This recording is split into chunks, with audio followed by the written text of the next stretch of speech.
to get high and move on up to a deluxe apartment in the sky. Well, the higher we go, the taller we grow. We lose sight of the land below, where you can have your place up in outer space. 'Cause my home is where my food is grown. I'm going back to the earth. I'm going back to the earth. I'm going back to work. I'm going back to the earth. I'm going back to the earth.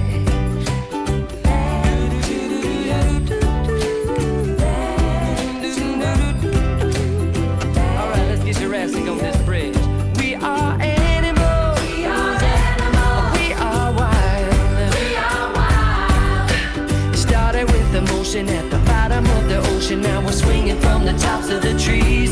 Oh, we are animals. We are animals. We are wild. We are wild. And to truly be forgiven, we must all get back to living with the land in harmony.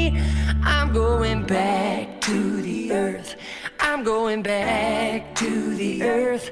I'm going back to work. I'm going back to the earth. Ooh, back to the earth. I'm going back. I'm going back to work.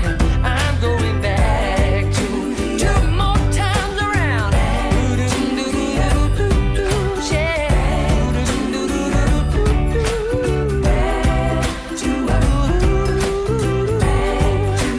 One more time around the world. Here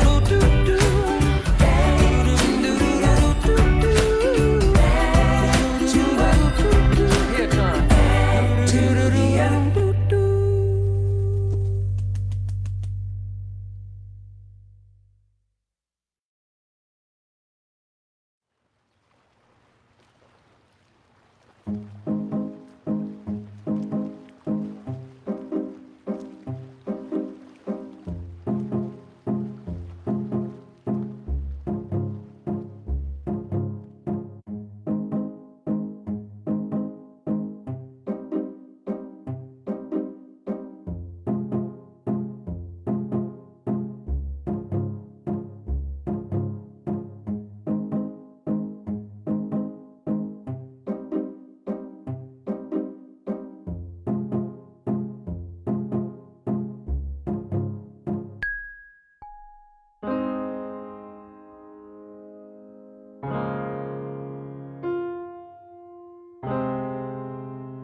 Why did you not act, see the facts when there was still time?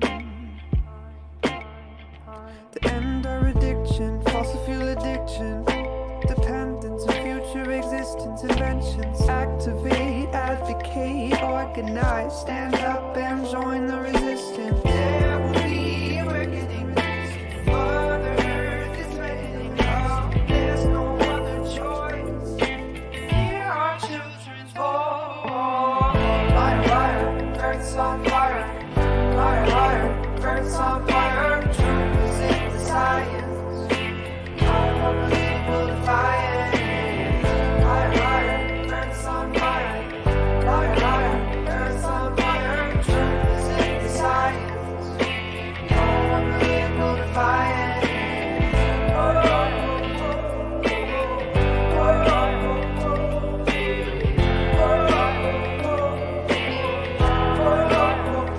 Sound the alarm, cause no harm. Storms and rising seas, drought, famines, floods could bring us to our knees. Warning, warning, sound the alarm. Take action for humanity. Stop this insanity, get clarity. Carbon neutrality. There will be a reckoning. Mother Earth is threatening us. There's no other choice. Hear our children's voice. Fire, fire, Earth's on fire. Fire, fire, Earth's on fire. Truth is in the science. No more political defiance. Fire, fire, Earth's on fire.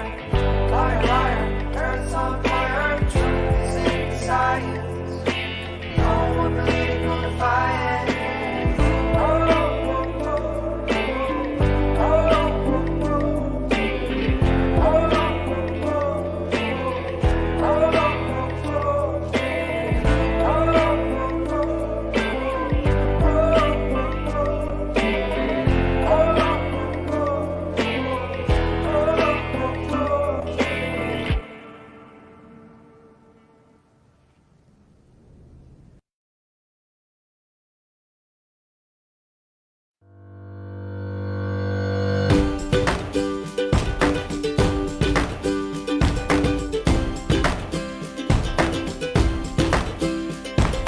People ask me what my secret is. I just smile and say, follow me.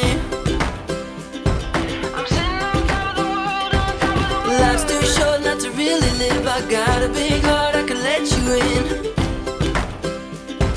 I'm sitting on top of the world, on top of the world. On top of the world. I'm sitting on top of the world, on top of the world. On top of the world. People ask me what my secret is. I just smile and say, live for today. I'm sitting on top of the world, on top of the sun came up and I gotta say, see it in a whole new way. I'm sitting on top of the world, on top of the world. Yeah. On top of the world. Yeah. I'm sitting on top of the world, on top of the world. Yeah. On top of the world. Yeah. I'm sitting on top of the world, on top of the world. People ask me what my secret is. On top of the world. I'm sitting on top of the world, on top of the world. Ask me what my secret is. On top of the world. I'm sitting on top of the world, on top of the world. Yeah, I'm sitting on top of the world, on top of the world. Yeah. Yeah, I'm sitting on top of the world, on top of the world. Hello world, wake me up to another good morning, time to go. Got that smile upon my face, cause there's excitement in the chase, this I know. Yeah, I'm going for the ride and find myself, I am alive, and I soar.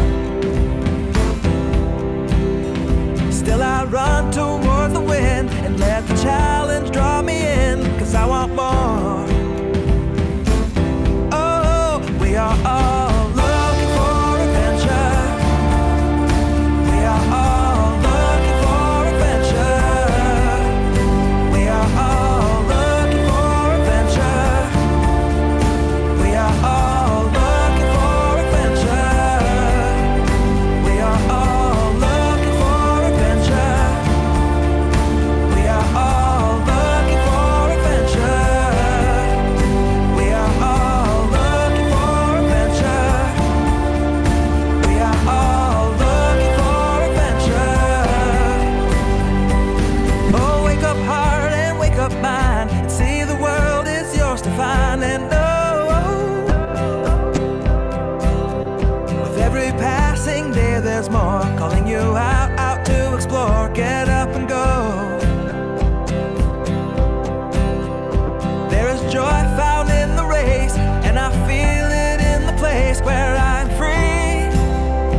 that I feel adventure calling out to me. Yeah, we are all looking for adventure. We are all looking for adventure. We are all looking for adventure. We are all looking for adventure. We are all looking for adventure. We are all looking for adventure. We are all looking for adventure. We are all looking for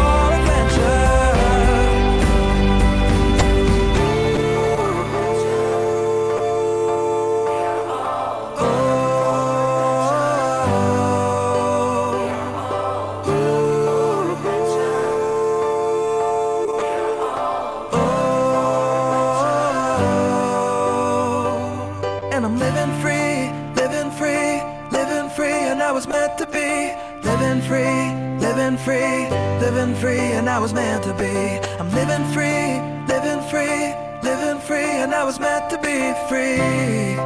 Meant to be free. Good afternoon, everyone.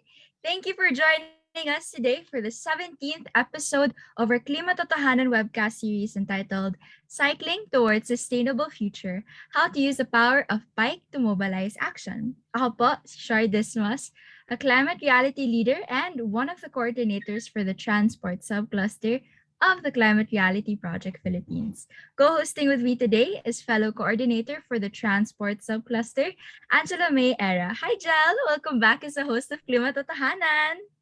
Hi, Shar, and good afternoon to our fellow climate reality leaders and our friends watching us on our Facebook Live. And I'm honored to be co-hosting this exciting episode with you. So today, we are putting the spotlight on cycling. Traditionally, it has been one of the most efficient, adaptable, and dependable modes of transportation. Even before the COVID-19 pandemic, millions of people relied on bicycles to go about and accomplish their daily lives. However, due to the sudden shutdown of mass transportation options, cycling has gained national prominence again in the country, which in turn has highlighted our car-centric approach to urban planning and our inadequate and unresponsive transport system. Tama, Jel. This is why today, we have invited resource speakers mula sa mga grupong nagsusulong ng baguhin natin ang pagpaplano ng ating urban transport system. Sabi nga natin, diba, our roads should be made for the people and not the cars. At sumasang-ayon dito ang 87% of Filipinos. Ayon yan sa isang SWS survey last November 2020 na kinomisyon ng Department of Health. Ayon sa survey, majority of Filipinos want bicycles, pedestrians, and public transportation to be prioritized over private vehicles. Similarly, a recent survey from DOLE and the Institute for Labor Studies, or ILS, revealed that the majority of Filipinos share a common desire for the creation and betterment of the bike paths and facilities. These are the aspirations of the Filipino majority, the majority who are not car owners. Yes, Shar. Truly, a mobility revolution is underway. We need cleaner and more sustainable modes of transport, and we need to make our streets safer and more optimal for cyclists, pedestrians, and commuters. Pero syempre, bukod dyan, we also invited today resource speakers from groups that are using cycling beyond transportation. These groups are using cycling as an effective tool to mobilize disaster response, advance women empowerment, and ensure heritage conservation. Kaya jam-packed talaga ang episode natin na to. All hail to cycling ang theme natin today. Very exciting. I can't wait to introduce our speakers. But before anything else, I'd like to remind our viewers on Facebook that we are giving away certificates of participation. Paano? Una, kailangan nyo lang i-comment ang inyong pangalan sa Facebook post na itong live stream. Pwede nyo na rin dagdagan ng greeting o mensahe kung saan kayo nanonood ngayon. So pwedeng Hello, ako si Shar, watching from Imus, Cavite, ganon. At pangalawa, kailangan niya lang sagutan ang feedback form pagkatapos ng ating episode na ibabahagi namin sa inyo mamaya sa Facebook comment section. Konting shout-out lang tayo. Ayan. We would like to shout out Patrick Reles from Tacloban City, Christine May I. Limson watching from Nueva Era, Ilocos Norte, Justine Francesca Hesalva watching from Albay, Obeth B. Manayon from Talisay City, Negros Occidental, Bea D. Matangwihan watching from General Santos City, Juliana Cristel H. Santos from Muntinlupa City. So keep on commenting on the Facebook Live and we'll get to it later on. But with that, let's start introducing our guests for today. Jel, fire away. I got you, Shar. So let me do the honors of introducing our first guest. He's one of the directors at AltMobility PH, a group that advocates for better policies to improve mobility in our cities. AltMobility PH has a pending bill in Congress seeking to champion the needs of ordinary commuters and is currently working with a coalition of organizations and individuals in opposing the Pasig River Expressway, or PAREX. When he was with an LGU, he was a transport planner while also handling communications and partnerships and digital innovations.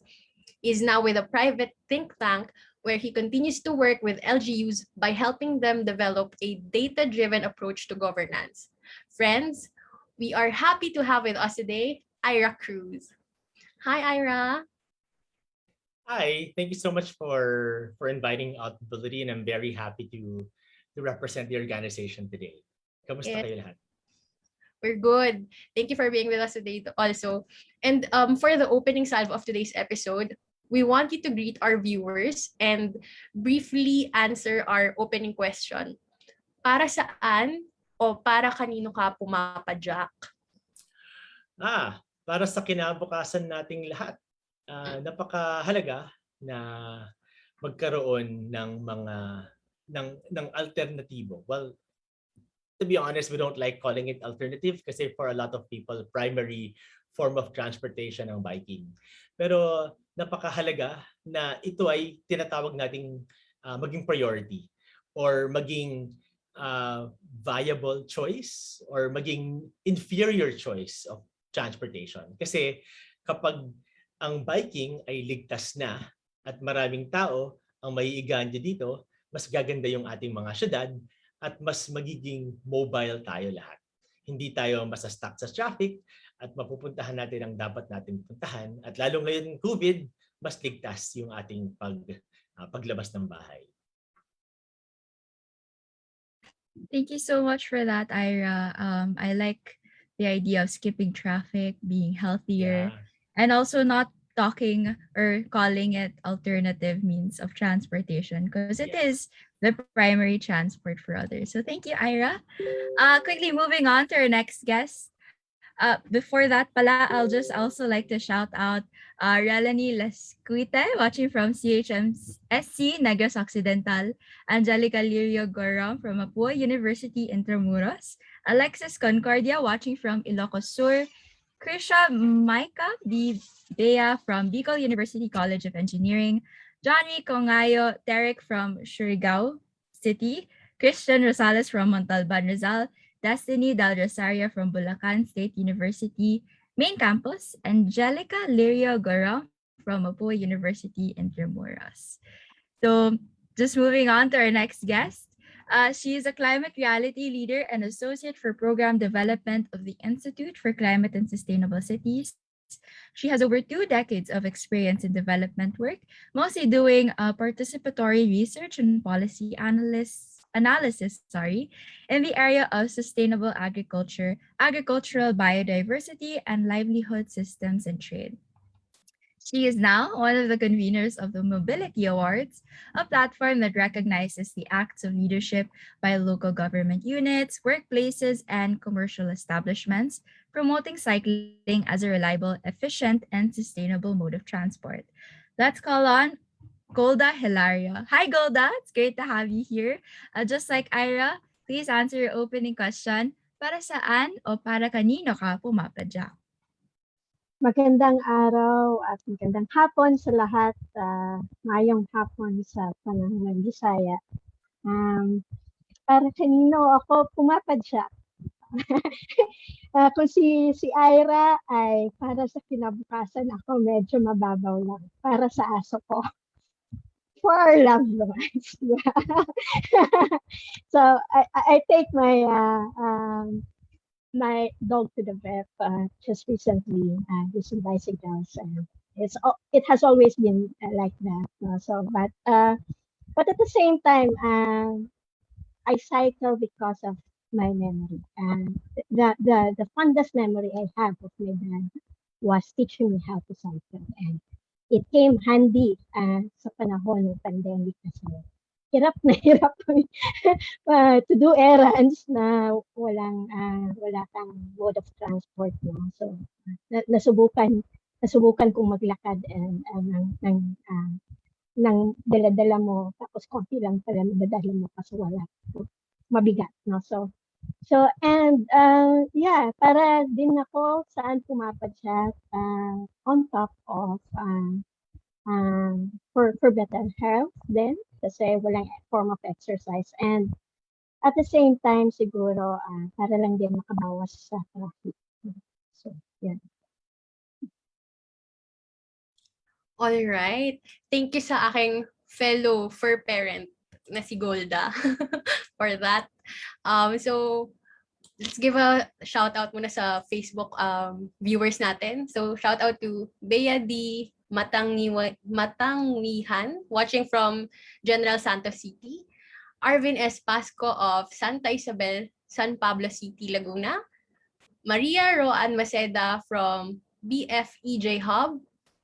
Joanna, am I pronouncing it right kaya? Joanna Angel O. Galera from Ilocos Norte. Steve Fennel from Albay, Bicol. Nancy May Bation Omandam from the province of Siquijor. Rhea Simonel Bartolome from Ilocos Norte. Hello sa inyo and thank you for watching. So let's proceed sa ating susunod na guest. So ang susunod naman nating guest has worked as a creative professional in the design and advertising industry for most of his professional life.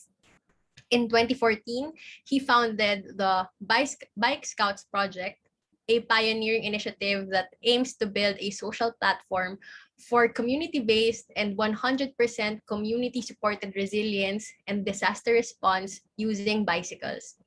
Let's call on Myles Delfin. Hi, Myles. Hello, good afternoon, everyone. Hi. Salamat sa the Climate Reality Project for inviting Bike Scouts sa Klimatotohanan webcast. Thank you. Yes, thank you, Myles, for joining us today. So now, it's your turn to greet our viewers and answer the question, para saan o para kanino ka pumapadyak? Yes, hello everyone. Magandang hapon sa lahat. Salamat sa pagpanood nyo ng webcast na to. Para sa akin bilang isang Bike Scout, pumapadyak ako para sa 74% ng kapwa natin mga Pilipino na affected ng disasters every year. So yun ang pinopromote ng Bike Scouts. So yun ang gagawin namin for, I guess, for the rest of our lives. Thank you.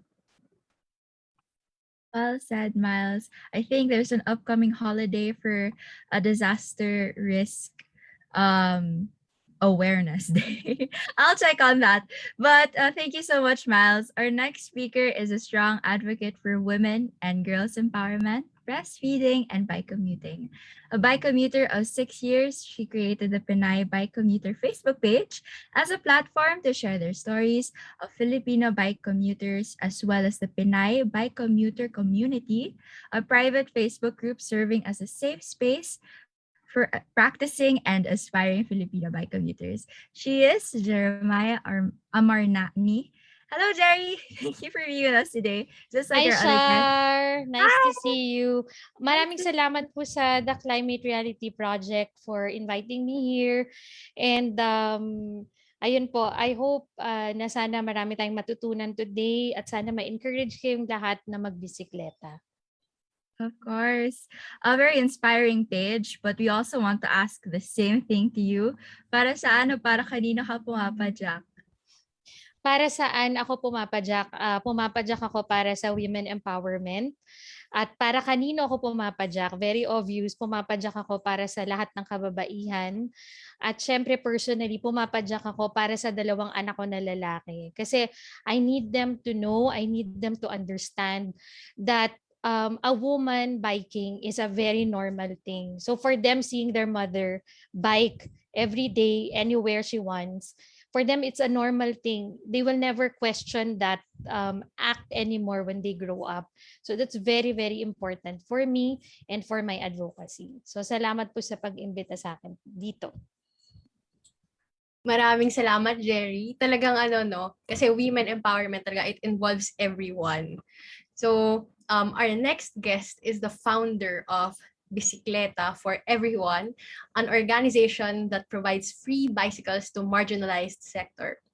He's an advocate of road safety for bikes and has conducted different bicycle safety projects, talks, and collaborations. Let's call on Roy Maceda. Hi, Roy. Hi, good afternoon everyone at maraming salamat ulit sa The Climate Reality Project Philippines for inviting me and inviting everyone here. At tutulong po kami sa pagpapalago ng bicycle community sa buong Pilipinas.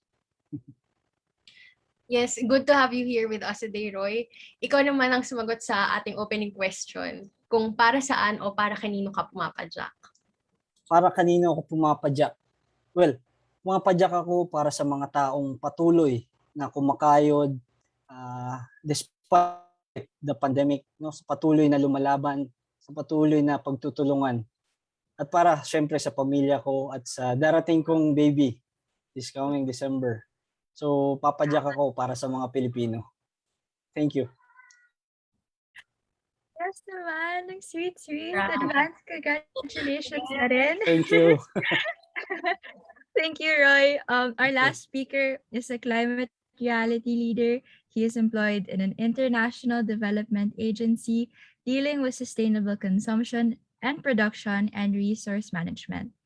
In January 2021, he started his social enterprise Bike and Breakfast Cafe, where he is using his own bike or bicycle as a coffee shop to promote active mobility and let everyone enjoy the traditional coffee experience at an affordable price.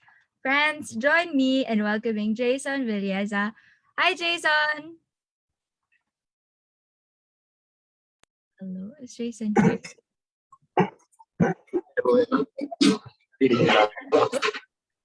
Salamat at sinamahan mo kami ngayon.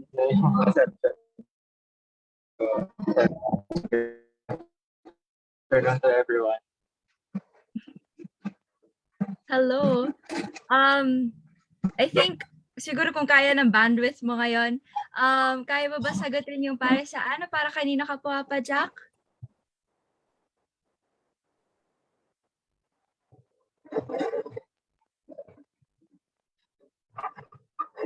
Hello, Jayson? Right. Siguro basahin namin yung sagot mo through the chat. Baka in transit pa si Jayson kaya medyo mahina yung signal. Pero kung kaya mo i-chat yung sagot mo, babasahin namin mamaya para makita or marinig ng mga viewers natin on Facebook. Okay, Jel, I'll leave the floor back to you. Alright, so balikan ka namin mamaya, Jayson, in case.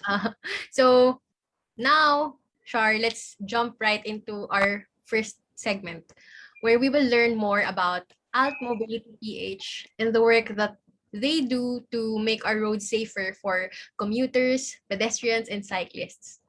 Ira, you now have the floor to answer the following questions for us. I-enumerate ko na. Is that okay? Sure. Okay, so first, what is the role of citizen-led groups like AltMobility PH in promoting sustainable and inclusive transport? Second, how are you instilling rider education, safety tips, and road etiquette in road users? And lastly, what should a national bicycle policy look like? Okay, thanks, Angela. I will answer you in 21 slides. So let me share my screen. and then go through this really quickly. So, kamusta? Kamusta po ang inyong commute ngayong pandemic? I hope everybody is well, and we're happy to be here. As I mentioned, I'm Cruz. I'm one of the directors at AltMobility PH. We are what it says on the screen. But more importantly, we are just like everyone else. We are ordinary commuters. We walk, we bike, we take public transportation on a daily basis. So we understand firsthand the dilemma and challenges of making our way around the city to go to school, to go to work, earn a living. And we see things firsthand and on the ground. We combine the transport principles, best practices, and all of this together with our own experience to put forward sound policies and plans to improve mobility in our cities. I'd like everyone to join me imagine a little bit, maybe not such a hard maybe not such a hard exercise to just imagine our roads. No? On the average, about 80% of road space is allocated for cars. 20%, most of the time less kasi walang sidewalk, are allocated for ordinary commuters, mga public transportation, pedestrians, cyclists, and others. But if you look very closely sa mga cars, kung kita nyo sa tint, they actually only transport 20% of people. 1 or 2 passengers, diba, on the average per car. And the rest, a whopping majority, are made to squeeze in a small amount of space. So though, they say progress. This week, mainit yung usapan. Ang sabi nila, ang progress daw ay represented by building of new roads, new flyovers, and new expressways. Pero para kanino ba tong progreso na ito? For whom is this kind of progress? For the 20% that can afford cars, yung 20% na may privilege at may choice na magsabi, magkokotse ako. I will bring a car because I have no other choice. I have no better choice. Kasi yung walking, napaka-inconvenient, biking is unsafe, and public transportation is just, impossible. Pero, paano na yung 80% na natitira? Na walang choice, kundi maglakad, mamisekleta, or mag-public transportation, mag-jeep, mag-carousel, mag-bus, mag-UV Express. Paano na sila? Ano bang sasabihin natin sa kanila? Yung city ay hindi para sa kanila? Pero everyone has a right to the city. It contains so much opportunities. Kaya maraming tao sa city. Okay yun. Kasi nandito sila to tap those opportunities. And a lot of these opportunities are because of the people that are in the cities. So, hindi natin pwedeng tanggalan ng tao ang city. Hindi natin pwedeng tawaging congested ang city. Kasi itong mga opportunities na to ay posible because of all the people that are in it. People that provide resources, diversity, and energy that generate these opportunities to make progress possible. And we need each other in cities, and everyone should have a place in cities. But I will say this, transportation accounts for a huge chunk of greenhouse gas emissions. And by building roads, widening existing roads, tapos pag winaiden mo, tatanggalin yung sidewalk, proposing to pitch an expressway sa gitna ng ilog, nagpapa-increase ito ng tinatawag na car dependence. Kasi it makes it very difficult for people to walk, to bike, and to take public transportation. But it also sends us in this never-ending cycle na tinatawag na induced demand. Ano ba itong induced demand? Ito yung phenomenon na habang tinataasan mo yung supply ng isang bagay, for instance, yung roads para sa mga kotse, lalong tumataas yung demand para dito. So while new roads might ease congestion for a little bit of time at the beginning, eventually hahabol din yung dami ng sasakyan. And we've seen this, hindi mo kailangang maging engineer para maintindihan itong phenomenon na ito. Nararanasan natin ito araw-araw kasi dekada-dekada na ginagawa itong road widening, new roads.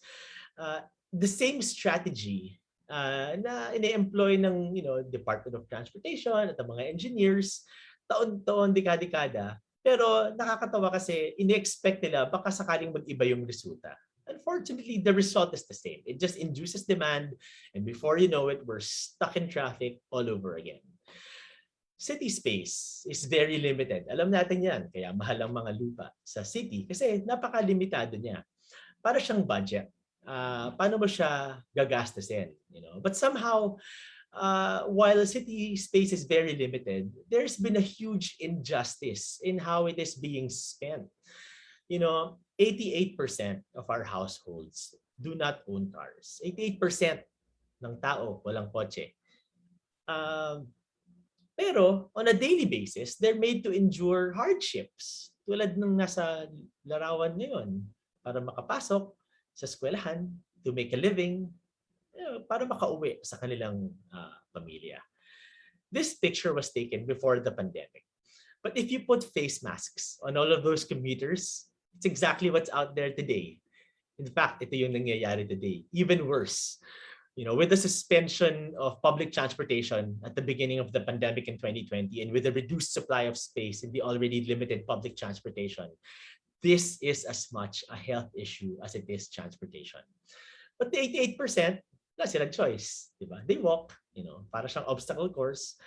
They risk their lives biking and they squeeze in limited public transportation. Sadly, last Tuesday, the Toll Regulatory Board signed the supplemental toll operation agreement on the proposed Pasig River Expressway of San Miguel Corporation. This despite months of communication sent by our group and many other groups to TRB expressing opposition.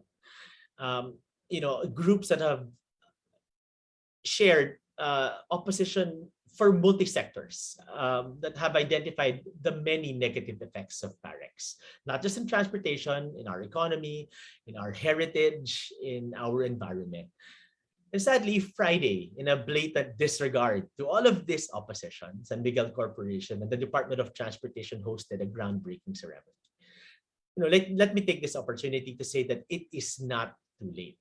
Join us in this appeal to say no to PAREX, petition the DENR to deny the issuance of an ECC, and appeal to local government units to deny local permits. And sign our statement. If you will allow, later on I can share the link to that statement in the chat box. So what is progress?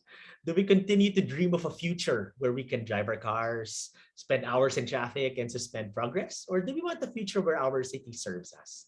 A city that is built for us, humans, a city that we can all enjoy and, progress. But the future is not entirely grim. In 2020, at the height of the pandemic, together with Move As One Coalition, we have conducted several capacity development workshops with several local government units to help them develop their own bike infrastructure. Metro Cebu, Metro Naga, Cagayan de Oro, to name just a few. And we have also collaborated with the Department of Health in crafting an active transportation handbook. And this includes introducing pedestrian-only streets. This year, we continue our collaboration with Move As One and the DOH in producing modules designed to reach more LGUs. And we also participate in congressional hearings and technical working groups. In 2019, we filed the Magna Carta of Commuters, or the Commuter Bill of Rights. It is an important piece of proposed legislation that puts the welfare of ordinary commuters at the center. And I would like to take you very quickly to the key features of the bill before I go. A lot of these features, to be honest, very basic. And that just demonstrates the urgency of these proposals. Na sobrang basic nila, wala sila sa mga syudad natin. And these basic things, which don't even cost 95 billion, directly benefit the millions of people that commute daily, and in effect also our environment. Earlier I talked about how majority of road space is allocated to a few. Congestion, yung tinatawag nating traffic, nangyayari yan kasi sobrang dami ng sasakyan. And we need to provide other options para hindi sila magsasakyan.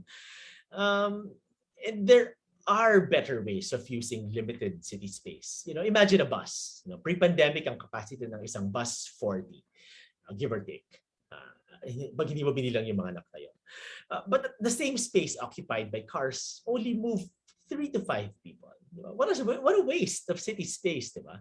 But in order for people to consider walking, biking, and public transportation, gaya ng sinabi ko sa simula, kailangan siya ay maging superior form of transportation.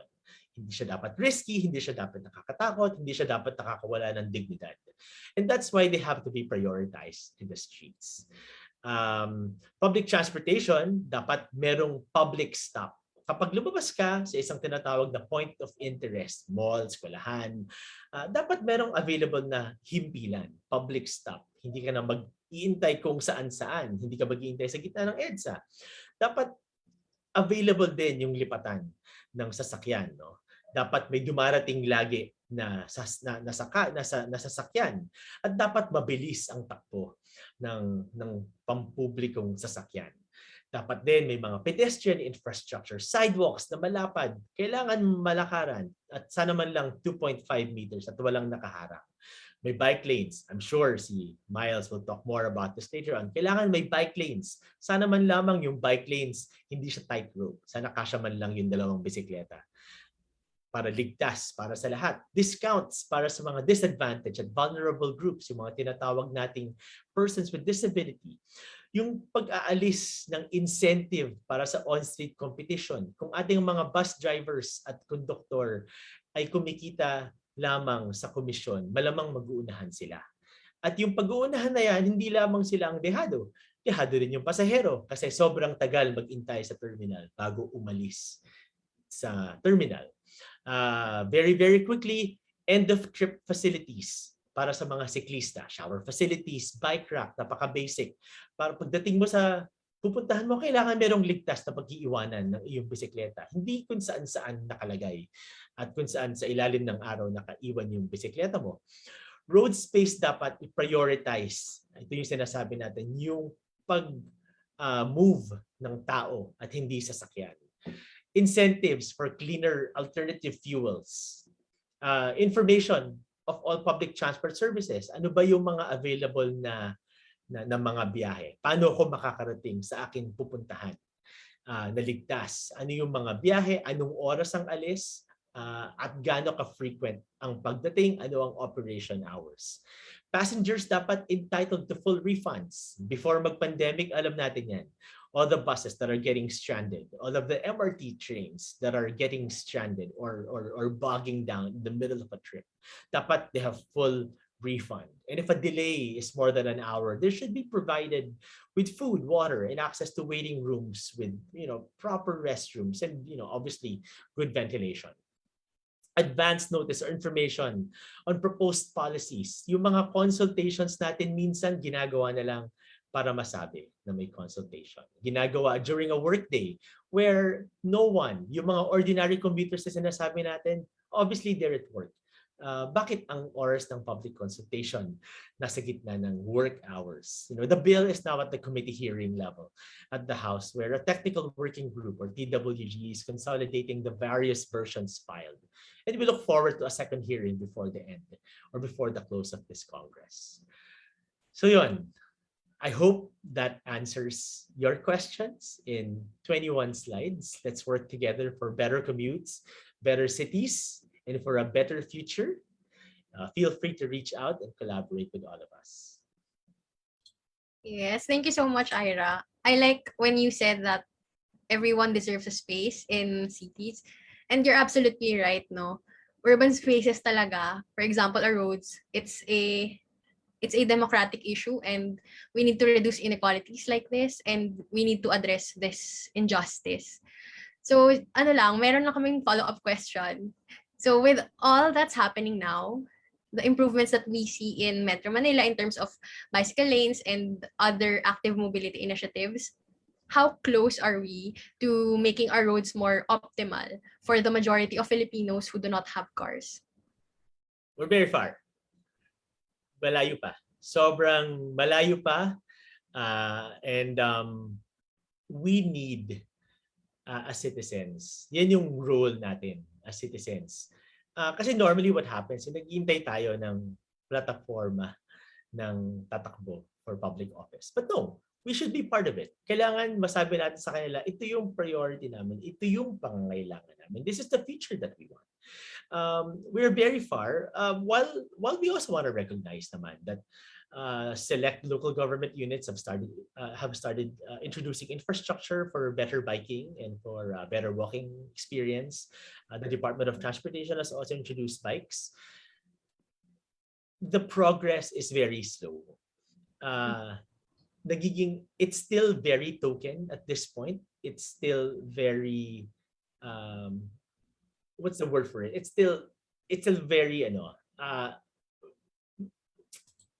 parang tourist spot yung dating niya, no? Versus it is being a norm.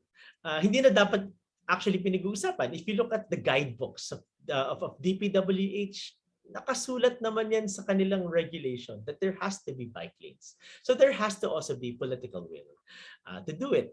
The progress at which they build, sobrang bilis. But the progress at which they build bike lanes, that cost a very small fraction of that. Napakabagal.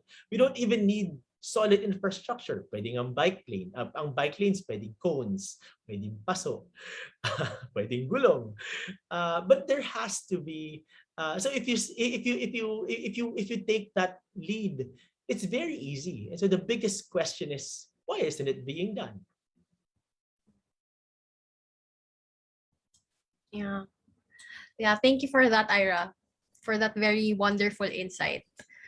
Sure. I hope it's not discouraging. I hope it's more encouraging. Yeah. But yeah, kasi the elections is coming up, and we have to remember we all have one vote each, and this is a very, very important opportunity for us to reset how things are being done for our own cities. Yes, tama. Kaya magpa-register at bumoto. Kaya yun. Absolutely. Yes. So, thank you again for that, Ira, for that very wonderful insight. And maybe we can do some shout out sa ating Facebook viewers. So we'd like to greet Je Vinarao Ochoa, watching from the province of Isabela. Dolly Pedro, watching from Bacara, Ilocos Norte. Destiny Del Rosario, watching from CSJDM, Bulacan. Christian Servande from Tacloban City, Leyte.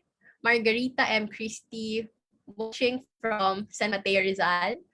Melody Romero, watching from Lawag City, Ilocos Norte. And Rian Ramos, hindi naman tayo artista. Rian Ramos, watching from Bulacan. So, Wow. Thank you so much for being with us. So, on to you, Shar. Thank you, Jal and Ira.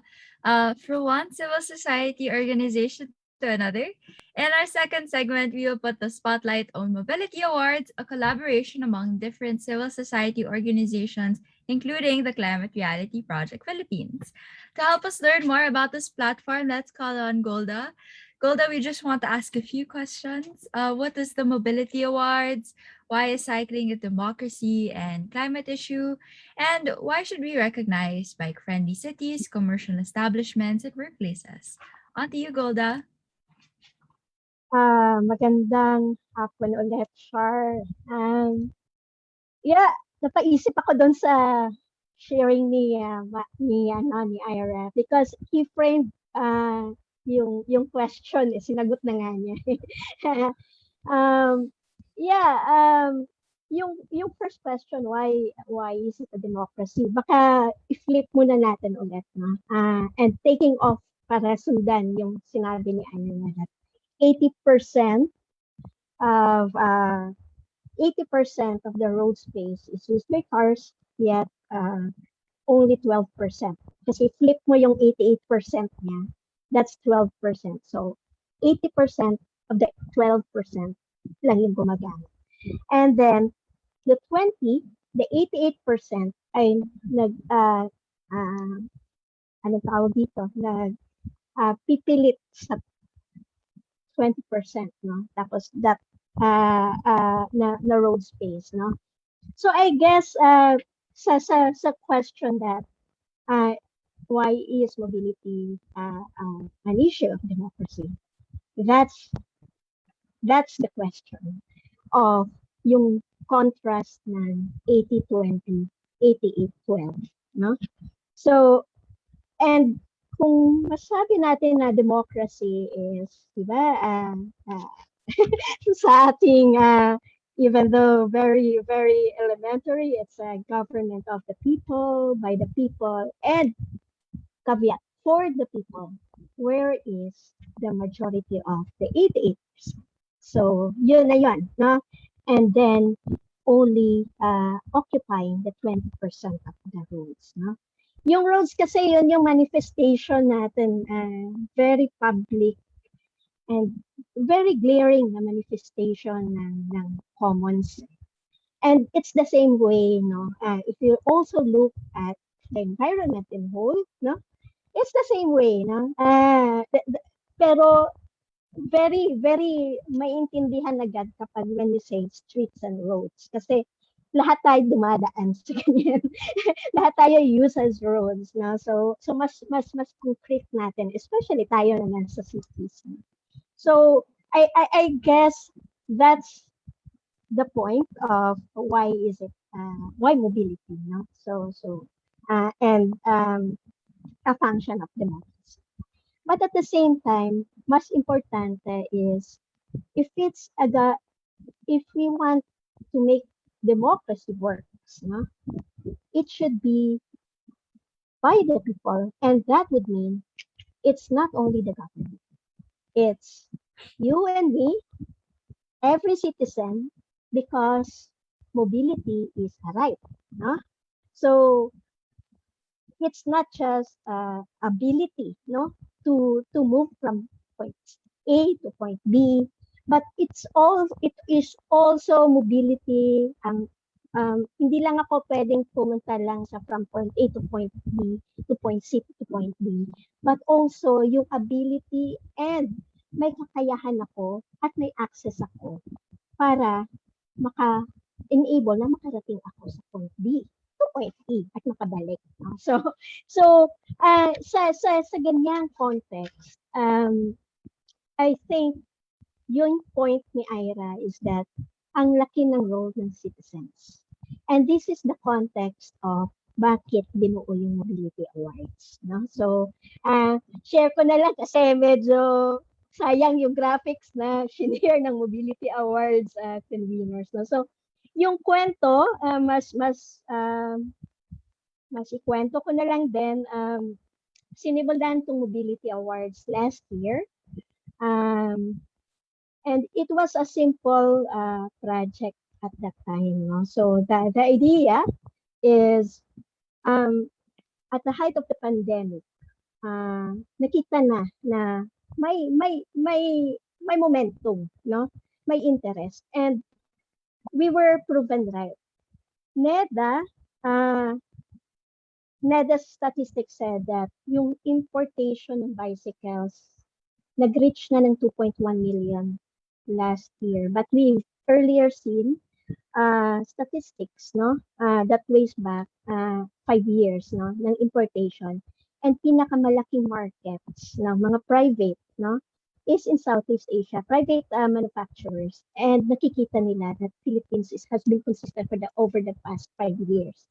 So marami talaga on the rise yung bicycle, pero very quiet siya, no? So very quiet ang until nagkaroon ng pandemic. And with that, na-reinforce ito kasi nag-start magbilang, no? The Metro Manila way before maraming efforts to count kasi wala talaga tayong statistics because we don't count, we only count cars. Ganun din, no?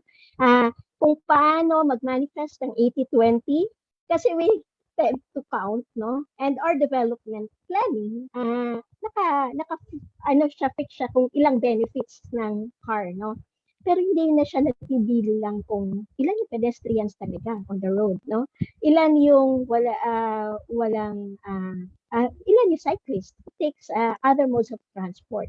Hindi nabibilang yon. So nag-attempt, no? And the last year was the first attempt, no? MMDA in fact counted, no? And they said sa dumadaan sa EDSA on a month, umaabot ng 100,000, no? So, but EDSA lang yon, no? Along EDSA lang yun. Tapos, limited yung number of counting points nila, no?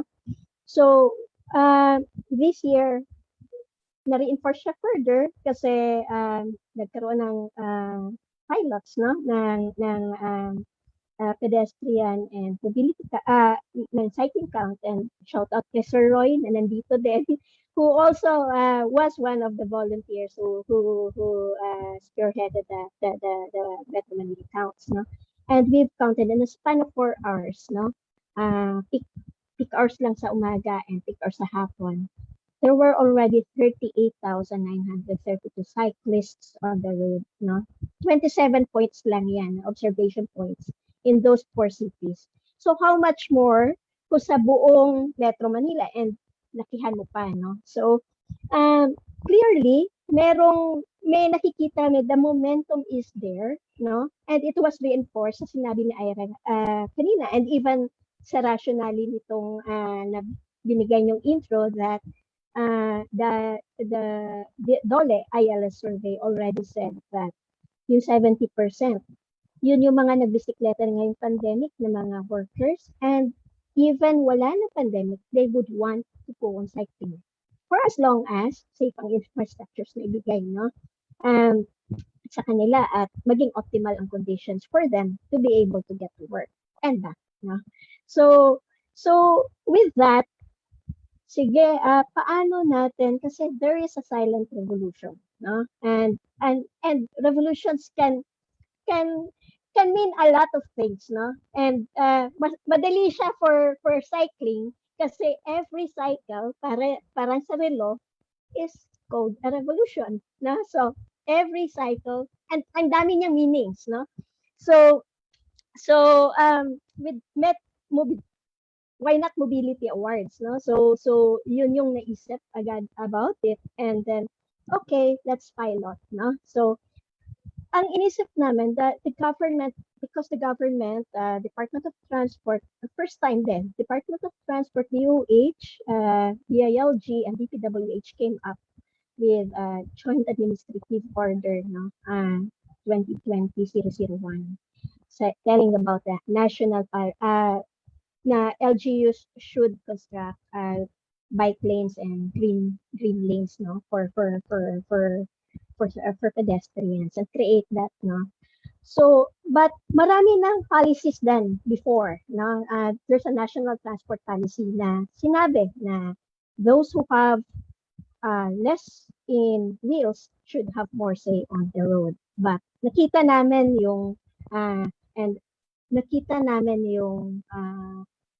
parang nag-accelerate, no, at ng momentum yung last year because of the pandemic.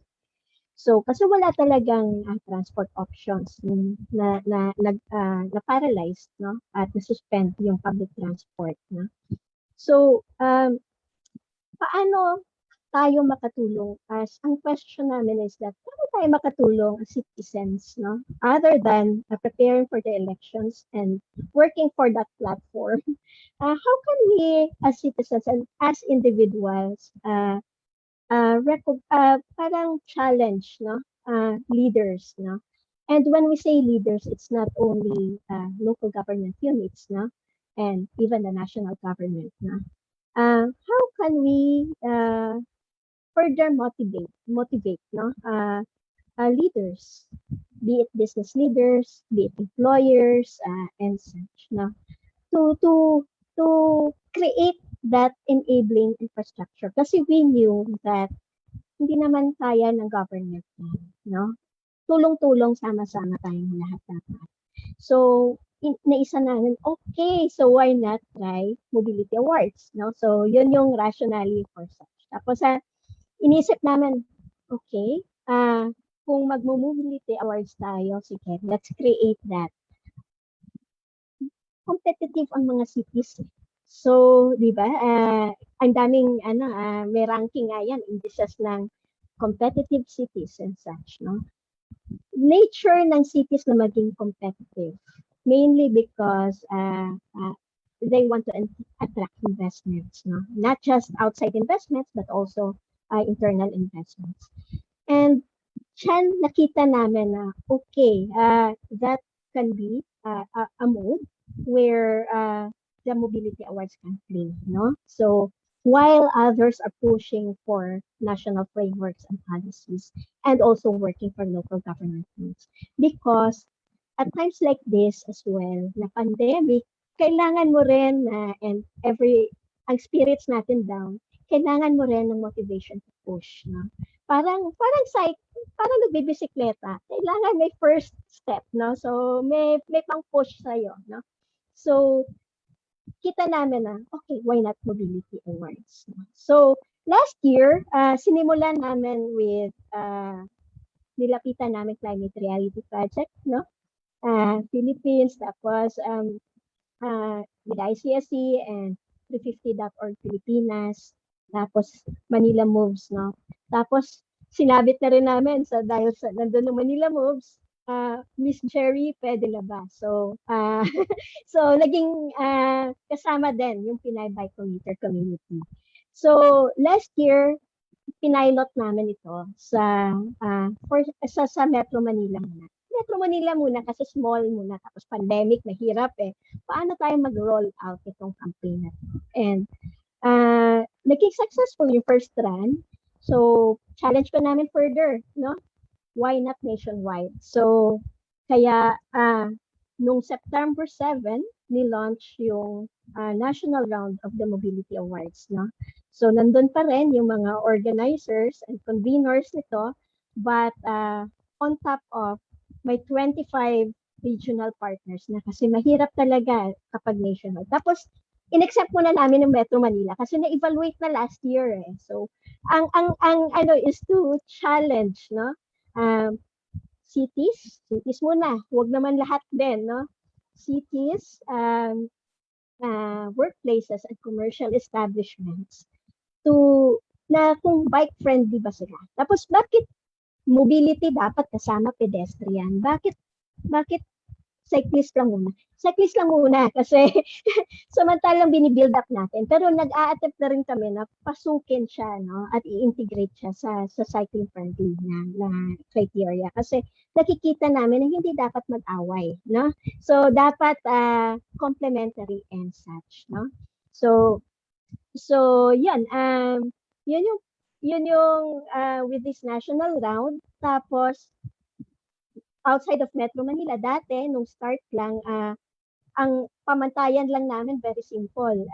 For a cycling friendly, para sabihin mo cycling friendly, ang employee, ang workplace mo, ang pinagtatrabahuan mo, ang commercial establishment or favorite mong puntahan kung saan man, palengke man siya, grocery man siya, dahil commercial eh, kapehan, coffee shop man siya, or basta may walk-in, no? So and city, CLGU, no? Para lang din when we say city, we refer to city local government units, no? And not those, kasi meron mga cities ngayon na real estate development, the cities and enclaves na. So, but we're not referring to that. We're referring to the city local government units, no? So para makita, masabi natin cycling friendly, may 5 pamantayan.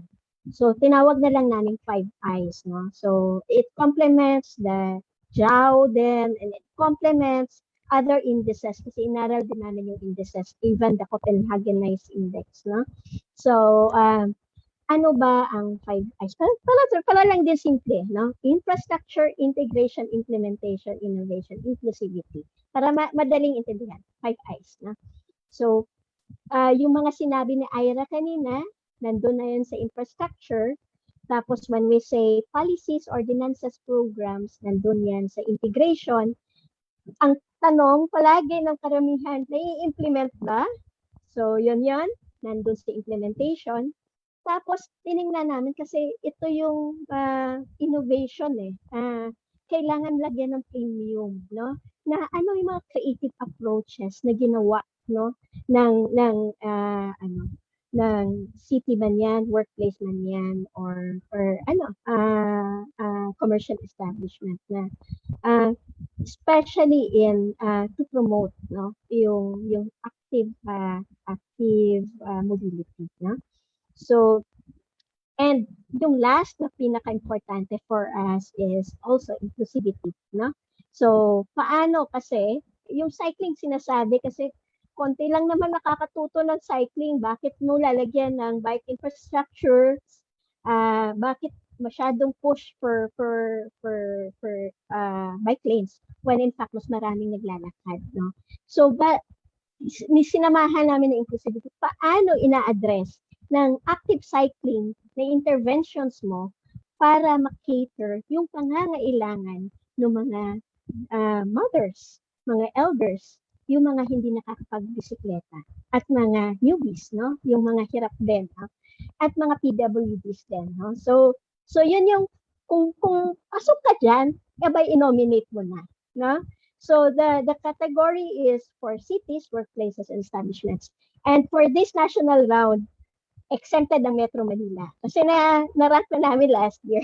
so pagkakataon na to kasi this is also to address a regional audience outside no of Metro Manila na may mga tanong sila before, kasama ba Metro Manila? Kasi syempre baka bias na kayo kasi edge na yung Metro Manila cities na pangalan na kayo eh. So this is to also address that concern, no? So but for next year, sama-sama na yan lahat, no? So I think Metro Manila also cities have also time to prepare, no? And at the same time, sabi niya, yan lang ba? Walang mga mukha yan eh. And if we are to say who are the leaders, it's the ordinary people, no? So may special categories. And this is the Padyak Power to the People Awards, which will yung ang Padyak, tawag namin Padyak Champion, no? So special categories to for individuals. Last year, nakipag-partner kami sa mga bike messengerial companies. This is to raise then the level of recognition doon sa mga usually nava-viral kasi hindi binabayaran, nag-order, hindi binabayaran. So, but they are the ones that are most exposed, no? And to air pollution, to traffic, blaring horns, no? Putan pa no ng lakas-lakas tapos minsan nasasagi pa and at the same time namumuta pa no. And this is to nagkipag-partner kami sa mga bike messengerial companies no for them to kayo nga nominate sino pinaka-best na bike messengers or couriers nyo, then we can recognize them, no? So parang ganon. So sa start ng nominations October 7. Tapos for this round as well, we will have a special category. Ang tawag namin siklista ng bayan, no? Kasi yung just to differentiate from the bike messengers, no, ng companies and such. The siklista ng bayan is open to all and ang magno-nominate kung sa Padyak Power to the Champions Padyak Champions Power to the People pala. Ang magno-nominate ay yung bike messenger companies na makikipag-partner with us sa siklista ng bayan. It's anybody, every citizen, no? Yung at ang ino-nominate nyo yung pinaka suki nyo, no? na suki nyo is either nagbebenta ng taho, nagdi-deliver ng isda, nagdi-deliver ng dyaryo o ng gasol o ng those who provide or your favorite padyak or si cab driver or pedicab driver, no? Na nakita nyo may compelling story sila. So kailangan i-recognize sila because they are the true everyday leaders of climate. Kung titingnan natin the Mobility Awards, climate is a co-benefit. Dapat ang nakikinabang ang mga tao for better mobility. So ang point then is that every cyclist on the road At may studies yan based from dun sa binilang din namin, we try to put figures kung magkano yung natanggal nilang gasoline, no? And fossil fuel from the road every time that they take up cycling. So, kung titingnan mo, every person is also cycling every day, taking up cycling every day is taking that amount of fossil fuels from the road and from emitting, no? And that they are individually keeping fossil fuel on the ground, and therefore they're doing much to climate, no? As a result. So just to also answer yung bakit siya climate action. So ang mananalo, no? And sana for the cities, workplaces, and commercial establishment. Sana, kasi last year walang nanalo eh. Sana manalo ng Katipunan Award. No? So, yung Katipunan kasi already signifies yung transformational efforts. At para manalo yan, dun sa 5 criteria na yan, dapat maka-perfect yan. Score of 5, no? So, yun yung role ng regional partners because they help us validate yung nominations, no? Tinutulungan nila para manalo. Hindi para hindi yan mananalo kasi ganun. We want them to win, no? And then we will be naming a lot, no? For Luzon, for Visayas, and for Mindanao, top 3, no? And from that pool, kukuha kami ng national, no? Na winners. So, at ito yung prizes. Yung top 3 winners for each category and for each island. We can only name 3, no? Even though pwedeng mangyari na marami pa rin, no? Na gold talaga yung rank nila, but we can only name the top 3, the top scorers. So, yung top 3 winners for each categories, the vouchers, token lang ito, but the more important thing is that these are vouchers from bike-friendly shops and commercial establishments. So, and the more important thing is that these are recognition from citizens. Kasi citizens ang nag-nominate, hindi kami ang nag-nominate. Na? So, kayo ang nag-nominate, so kayo ang ina-award. And masarap yung feeling na yung ni-nominate mo, ayun yung ma-awardan. And for the top 3 Padjak champion and the top 3 Siklista ng Bayan, the first placer, second placer, third placer will be awarded as such. On top of, magaganda yung bike merchandise na gagawin, no? Mga merch na designed by artists from Climate Reality Project. Okay, so announcement of winners sa Climate Change Week sa November 25. No? So, abangan po. And with that, pa-plug ko na, no? May better may part 2 ng Moving Towards Mobility series. So dito ina-launch din namin at i-announce namin yung mechanics for the Padjak Power to the Champions at siklista ng bayan, no? Para lang din mas makatulong pa, no? But ang topic would be cycling towards green economy, no? Yung businesses and small medium enterprises. And with that, like na lang, no? Kung may tanong pa, please visit na lang the website mobilityawards.ph. Pero ang challenge ko sa lahat ng nakikinig, nominate. Okay, maraming salamat, and with that, I hope na nasagot ko yung mga tanong. Yeah, definitely. Thank you so much, Golda, for that wonderful presentation. I am very excited for the Mobility Awards. Manonood ako ng awarding ceremony, parang Miss Universe. Titingnan ko yung mga bet ko mananalo. Kasi nag-nominate din ako. Pero if you also want to nominate in the Mobility Awards, Ms. Golda showed the contact details earlier, and also there's a comment in the Facebook section on the live where you can nominate your favorite cities, workplaces, and establishments. So thank you so much for that, Miss Golda. We have Jayson's answer to the question earlier.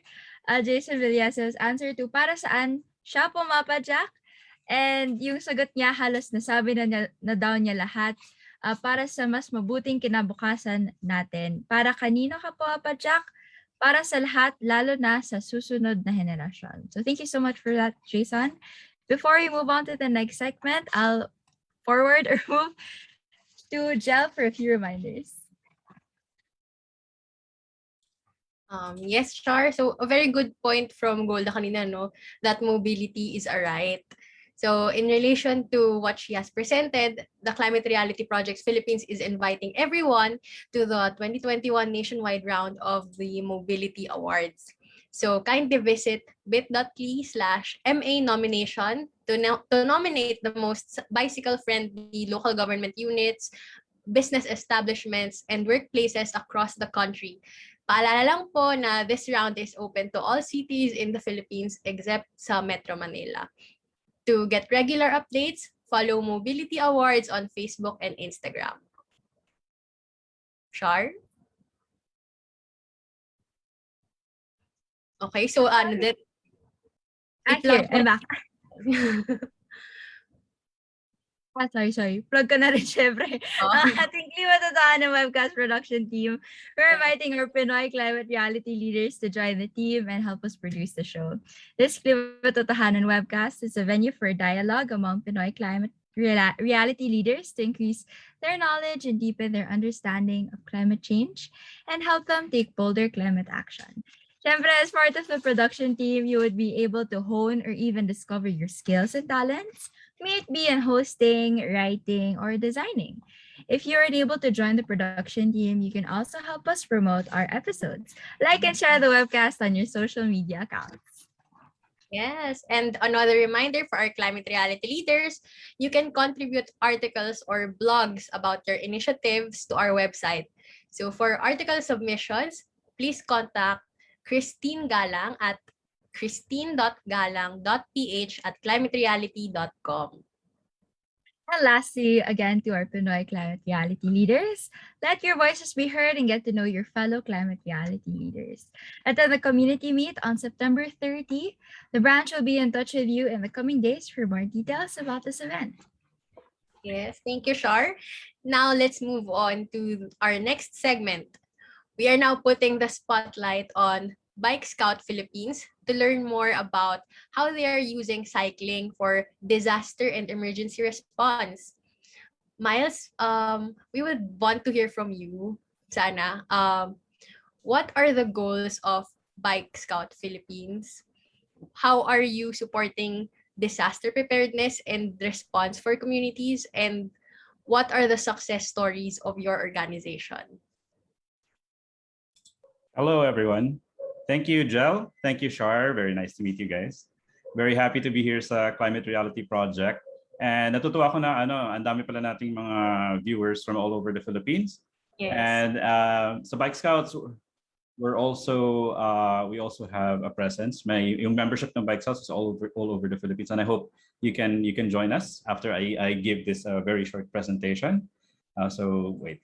So before while I'm trying to figure out how to share my my presentation, reminder sa mga viewers natin, relax mo na yung leeg nyo and then breathe in and out or something.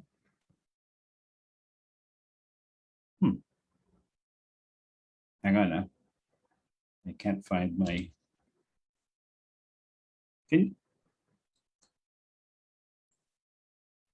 Oh, there. Okay, I hope everyone can see my deck. So we are Bike Scouts. Bike Scouts is a very unique na project. We are also very, very focused on bicycle mobility. Ang kaibahan ng Bike Scouts is now we are more focused on community. So ang focus natin community kasi ang isang nagagawa ng Bike Scouts for the past 9 years na I think is that we ride at the very forefront, at the front lines of the climate crisis. So I will explain.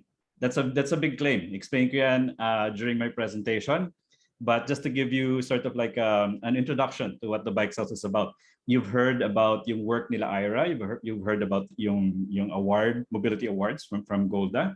And siguro ngayon excited na kayo lahat na parang gusto niyo malaman pa. So paano ba kami magpa-participate aside from mag-nominate, aside from magsusupport kami sa mga projects?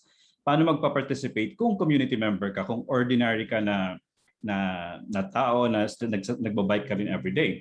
So yun yung purpose ng Bike Scouts. Yun ang contribution namin sa bicycle mobility promotion sa Philippines is that we provide a way for yung mga community members natin, for us, ordinary people, to participate in all of the projects and initiatives regarding bicycle mobility. So I hope wala magagalit sa akin when I say na yung Bike Scouts is sort of like the BTS army for for bicycle mobility. And para medyo inclusive naman tayo, pwede ring blinks for Blackpink na mga fans. Sorry, yun lang yung alam ko na mga pop culture references. Medyo may edad na ako. Okay. Oh, wait. There. So first of all, let me share our work. Yung photo na ito, I don't know, baka may nakita na kayong ibang version nito sa newspapers or sa media or sa TV. Ito yung barko na sumadsad sa Tacloban City. So ako yung kumuha ng picture na to sa Tacloban City. Nung time na kinuha ko tong picture na to, it took me 3 hours to get to this spot from the City Hall of Tacloban. Today, if you walk from yung City Hall ng Tacloban to this spot, kung saan sumadsad ang barko na to, it will take you no more than 10 minutes.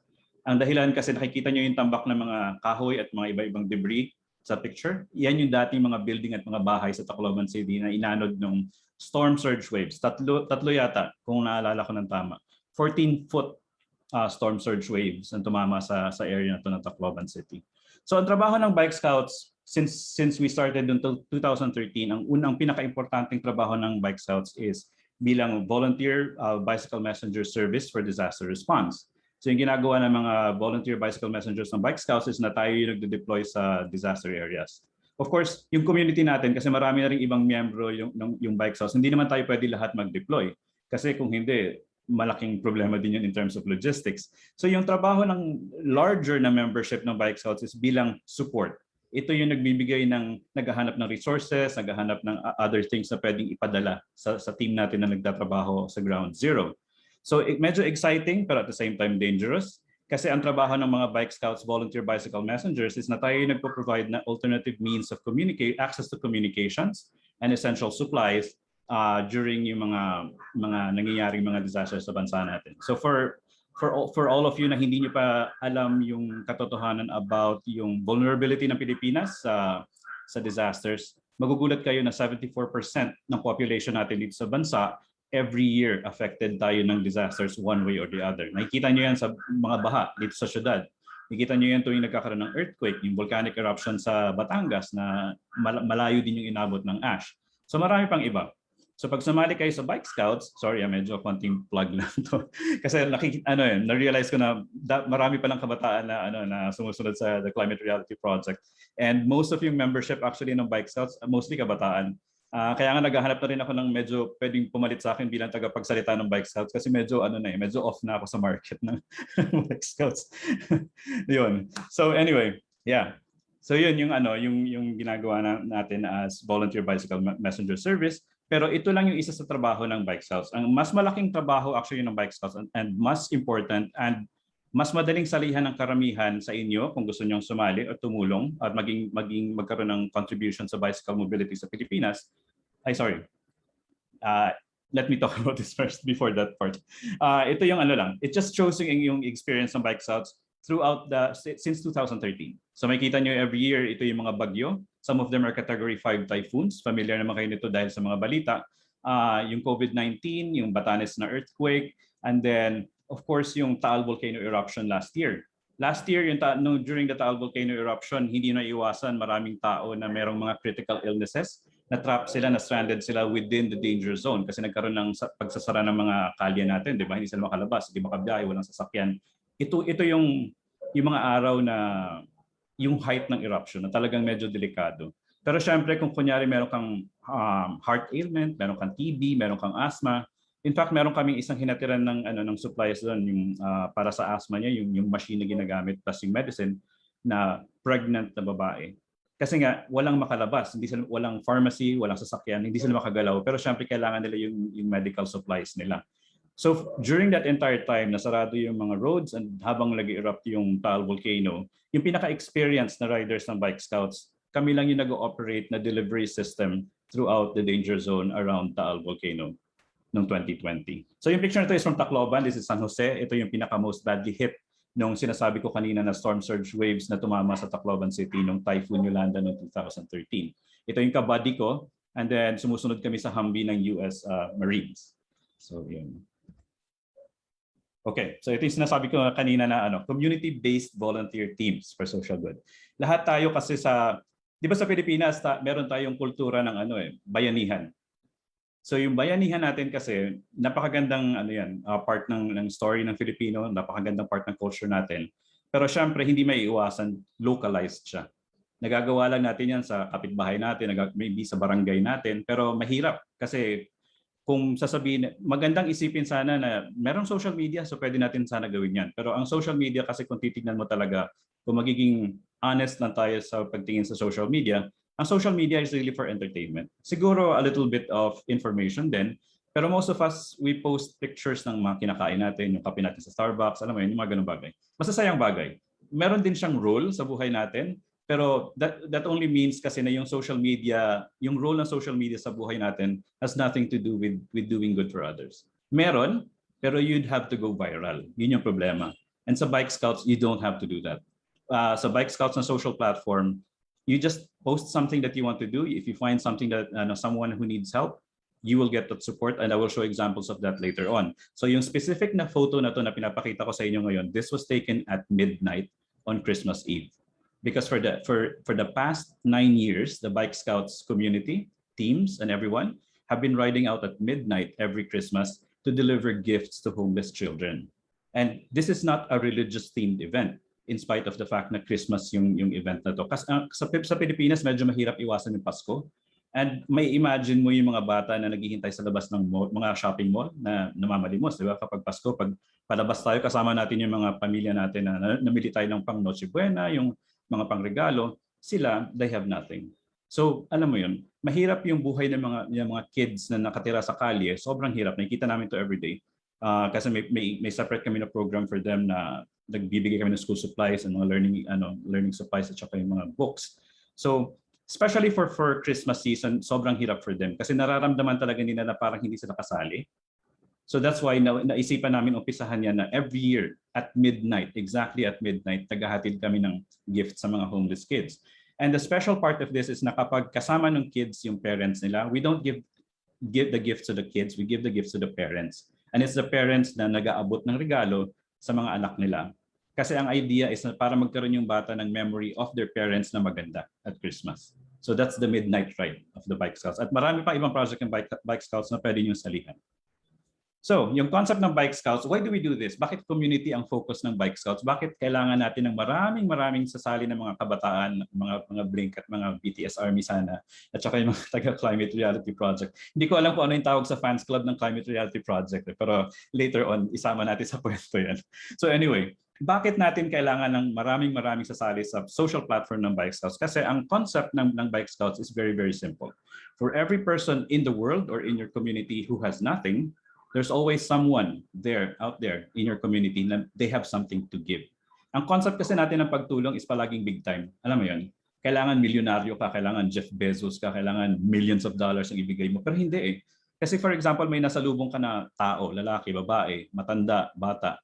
Minsan problema nila simple lang eh. At that very moment, ang problema lang nila gutom. Ang solusyon sa gutom nila, sandwich. Kung yun lang ang kaya mo ibigay, kung yun lang yung nasa bag mo, enough na yun. Yun na yung good deed mo for the day. And imagine this. Imagine if there are 1 million of us around the Philippines doing this. In every single day, we help 1 million Filipinos na nangangailangan ng tulong. It's as simple as that. So, by doing this, ang Philippines is now, ang Bike Scouts has membership across the Philippines, from Batanes all the way to Mindanao, and in 15 other countries worldwide. I think mas marami na ngayon, pero I have to make sure.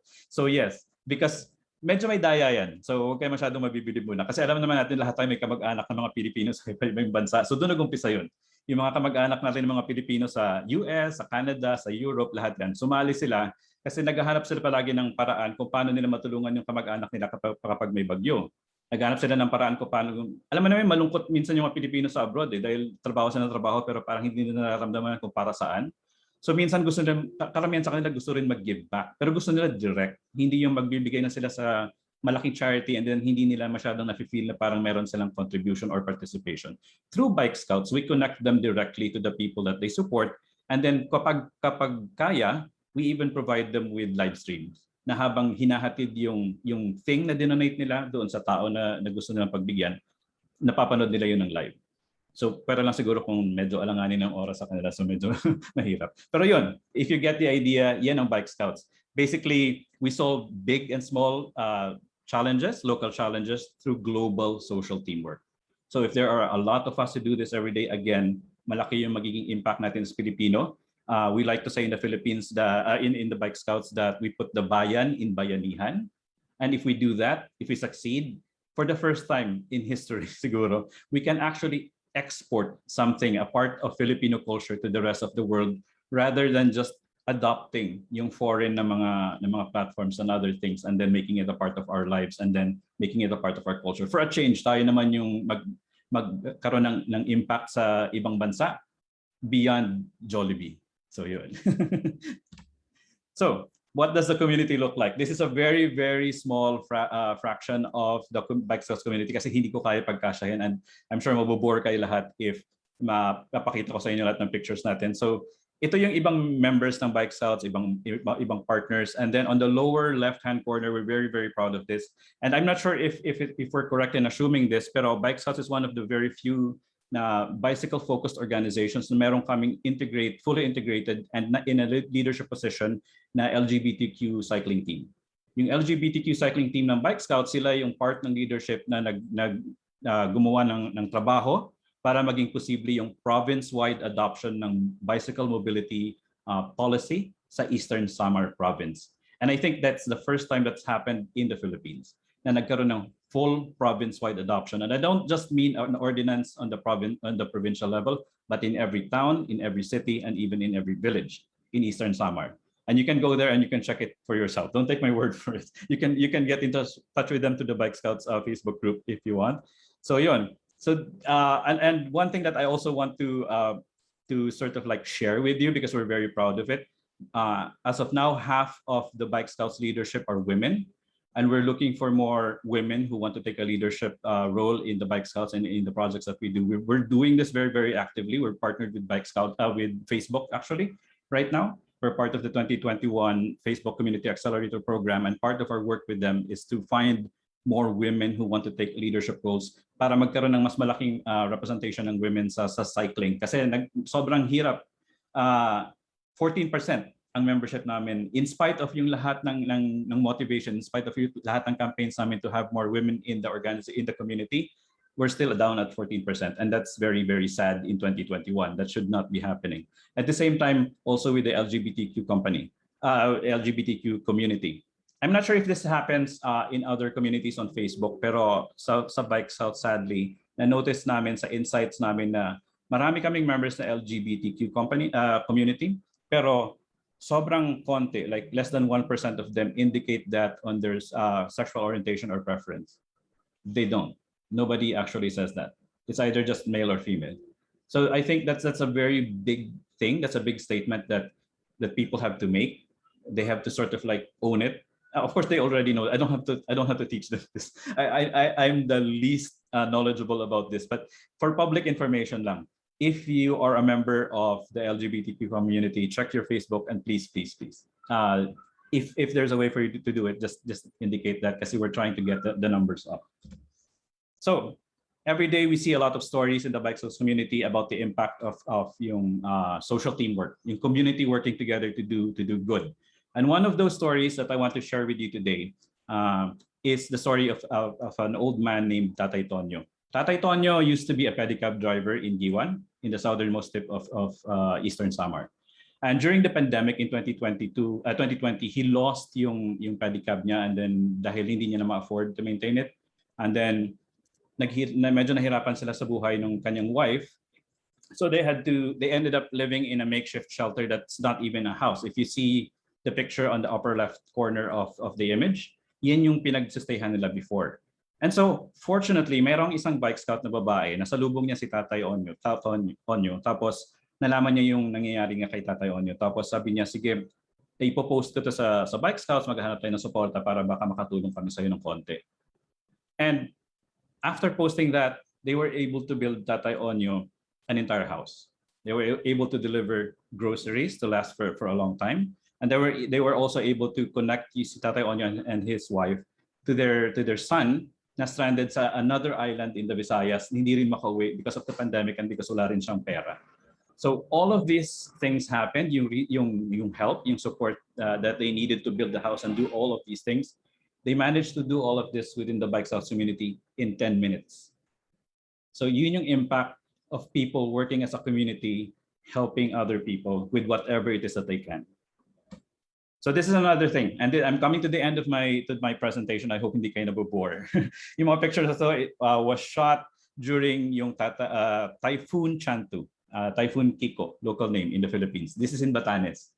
So while this was happening, yung bike scouts actually, instead of just watching yung mga mapa ng yung satellite imagery sa news, we were watching live pictures. Because ito yung isang benefit of being a part of the bike scouts, that we have community-based real-time disaster monitoring. So kunyari, nasa Maynila ka, nagtatrabaho ka, yung pamilya mo nasa Batanes, biglang tinamaan ng category 5 na typhoon katulad ng Kiko, and nag-worry ka, hindi mo alam kung anong nangyayari.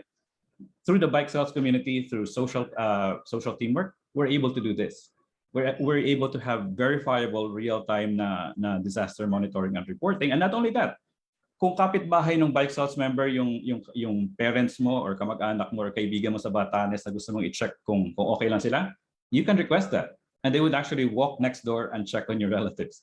We do that all the time in the Bike Scouts community. So just to give you an idea of what kind of pictures that we see every time there's a typhoon for the past 9 years in the Philippines, and including earthquakes and everything else, this is a picture at the height of Typhoon Chantu, category 5 storm in Batanes. So we watched the entire thing until namatay yung power, and then until nawala yung signal from yung mobile tower sa Batanes. We had real-time pictures. Yun yung power ng community working together. So we do all of these things using our mobile app. As of now, it's still in test phase, but we're hoping that within the next maybe 2 weeks, we'll be able to onboard more people. Yung Bike Scouts app, we created this kasi even though meron tayong social media, ang hirap dahil yung social media natatabunan. And then hindi mo alam kung alin yung mga report na totoo or up to date. And the good thing about the Bike Scouts is that over the past 9 years that we've been working, we've partnered with UN OCHA, with REP, with the Office of Civil Defense and other or humanitarian and rescue organizations, na kapag nag-post ka ng request for help, assistance, or rescue, that actually goes to the right people who will be able to render assistance. It doesn't go anywhere else. You don't have to go viral. You don't have to sort of like find ways na makarating to sa some celebrity na pwedeng tutulong sa'yo. You don't have to do that. It goes directly to the right people who will be able to render help immediately. And with that, so lahat ng pinakita ko sa inyo today, I hope natuwa kayo. And for us as Bike Scouts, this is why we ride. If you want to learn more about the Bike Scouts, please visit our website, bikescouts.org. Thank you. Yes, thank you, Myles, for sharing that with us. I know you have inspired a lot of our viewers. At nakakatuwa na Bike Scouts is not only using bicycles as a bridge between disaster survivors and the people who care about them, but it's also harnessing volunteerism, collaboration, and the Filipino bayanihan spirit. And like what you said, diba, putting bayan in bayanihan. Yes. Marami na ngang may mga nagsisignify na ng interest sa Facebook natin, sa Facebook Live. Wow, And they're awesome. asking how to be a Bike Scout. Well, as of now, kasi I don't have direct access to you, please visit our website. Meron kaming contact information doon. Reach out to us kasi we read and answer to all of the messages that we get. Particularly if you send us email through dispatch@bikescouts.org if you want to make sure na masagot ka agad yung inquiry ninyo. Kasi sometimes if you message us through our page, our Facebook page and group, sobrang dami kasi ng messages doon, so medyo matagal before we get to it. But if you send us email through dispatch@bikescouts.org, we will be able to answer your inquiries immediately. All right. Thank you so much, Myles. Thank you for providing a social platform para sa ating mga kababayan na tumulong sa kapwa Pilipino. Thank you. So, moving on to the next segment. Shar, what do we have next? Yes, Shell. Let's now move on to learning more about the Pinay bike commuter through Geri. Our questions are: what motivated you to start the Pinay bike commuter? What can you share with us about the intersection of cycling and gender issues? And lastly, how can cycling promote women empowerment? Geri, you now have the floor. Maraming salamat. I don't have any presentation pero sagutin ko yung mga questions na nabanggit mo, Shar. Bagong lahat, Sir Myles, very inspiring po ang inyong presentation, and I really hope na ako, even the Pinay Bike Commuter community will be able to increase that statistics of women volunteers po sa inyong grupo. We're very interested to help for sure. Marami pong gustong tumulong na kababike iyan. So, for the question, marami nagtatanong sa akin, ano bang nag-motivate sa'yo, Geri? Bakit mo inumpisahan yung Pinay Bike Commuter community? So, ang talagang number one motivation ko talaga is gusto kong makatulong and gusto kong mag-encourage ng kababaihan na sumusubok magbisikleta. Nung sumabog yung pandemic last year, alam naman nating lahat, maraming kababayan natin ang napilitan na magbisikleta. At napakahirap nung ganong sitwasyon na napilitan ka. Kasi ako, 7 years ago, nung nagsimula akong magbisikleta, yung buong maternity leave ko, inukol ko yon sa pagre-research, sa pag-aaral, sa pagtatanong, kung paano maging isang bike commuter. Pero itong mga nangyari ngayong pandemic, napilitan yung karamihan, lalo na yung mga kababaihan, na magbisikleta. And alam naman natin kung gaano ka-challenging yung daan. So together with my bike commuter friends, si Miss Karen Silva Crisostomo ng Bicycle Friendly Philippines, si Chi, si Kla, si Savi, si Tin, we started the Pinay Bike Commuter community. Hindi lang ako yon actually, kasama ko sila. And our goal is to have a safe space. It is a private group for women to have a safe space for practicing and aspiring cyclists. And I also want them to be able to freely ask anything, kung anything na gusto nilang itanong, na gusto nilang malaman tungkol sa pagbibisikleta, anything that they want to share, I want them to have a safe platform for them to share these things. Kasi base rin sa experience ko 7 years back, nung sumali ako sa ibang cycling groups, unfortunately, hindi ko nakuha yung ganong support na sana gusto kong makuha. Like, for example, if I share something as a woman, if I share something na parang, guys, tulungan niyo ako, alam mo, hirap na hirap pala ako dito sa paahon na to, papuntang ganito. And then I would receive comments like, maarte ka lang, or ipadyak mo lang yan, kakayanin mo rin. And for me, it's not very, very helpful for someone na bago. So sabi ko, let's start the Pinay Bike Commuter community. Let's help these women. And sana sa pagtutulong namin, hindi na sila bumalik sa dati. Hindi na sila bumalik sa pagiging overly dependent, for example, sa public transport or sa sasakyan.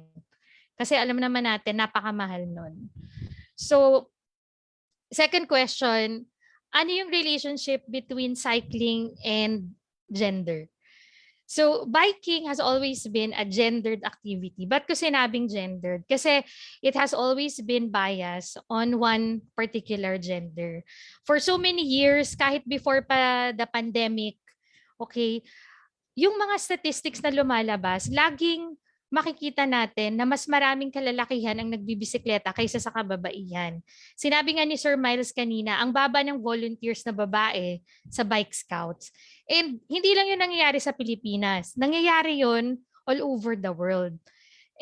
However, given that situation, given that information, very few ask the question, bakit? Bakit kakaunti lang ang babaeng nagbibisikleta? It's because we do not feel safe. And safety is our topmost priority. And it's not for ourselves, honestly. Let me speak to you. The reason why safety is our topmost priority is because we have our loved ones on our shoulders and we want to be whole. Okay, physically, we want to be whole inside and out to be able to give our utmost care and love for our loved ones. So that's why napaka-importante sa amin ang safety.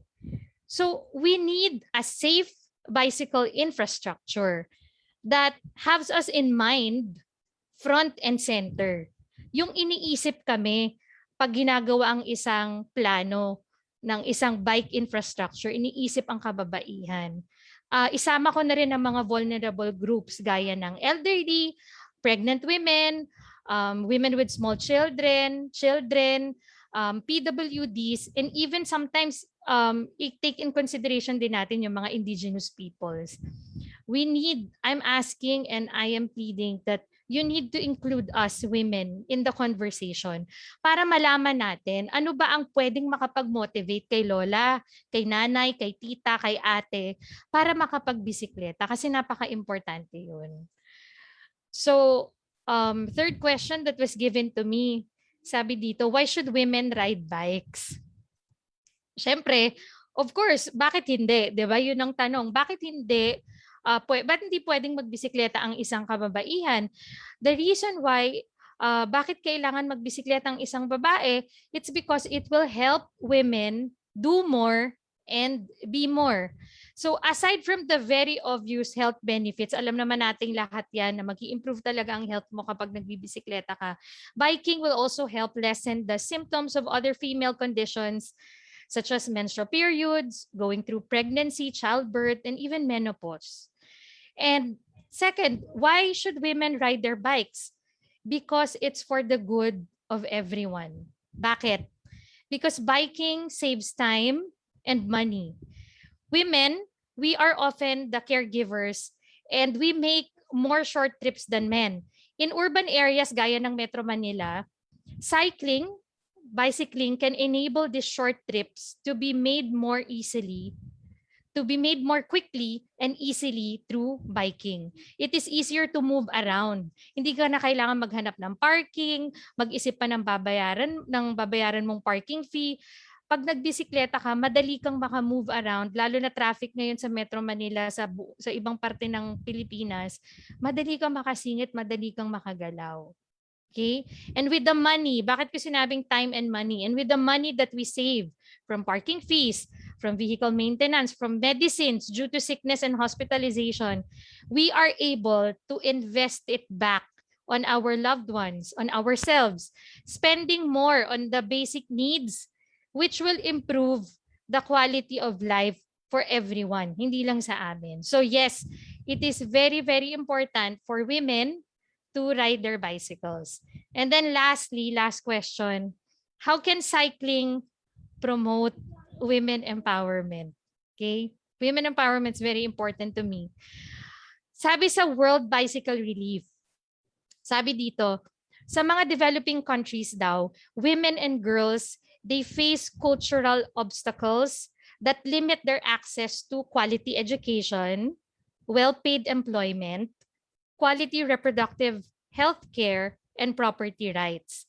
Yung distance, yung poverty, yung sexual violence keeps women and girls out of school, out of the community.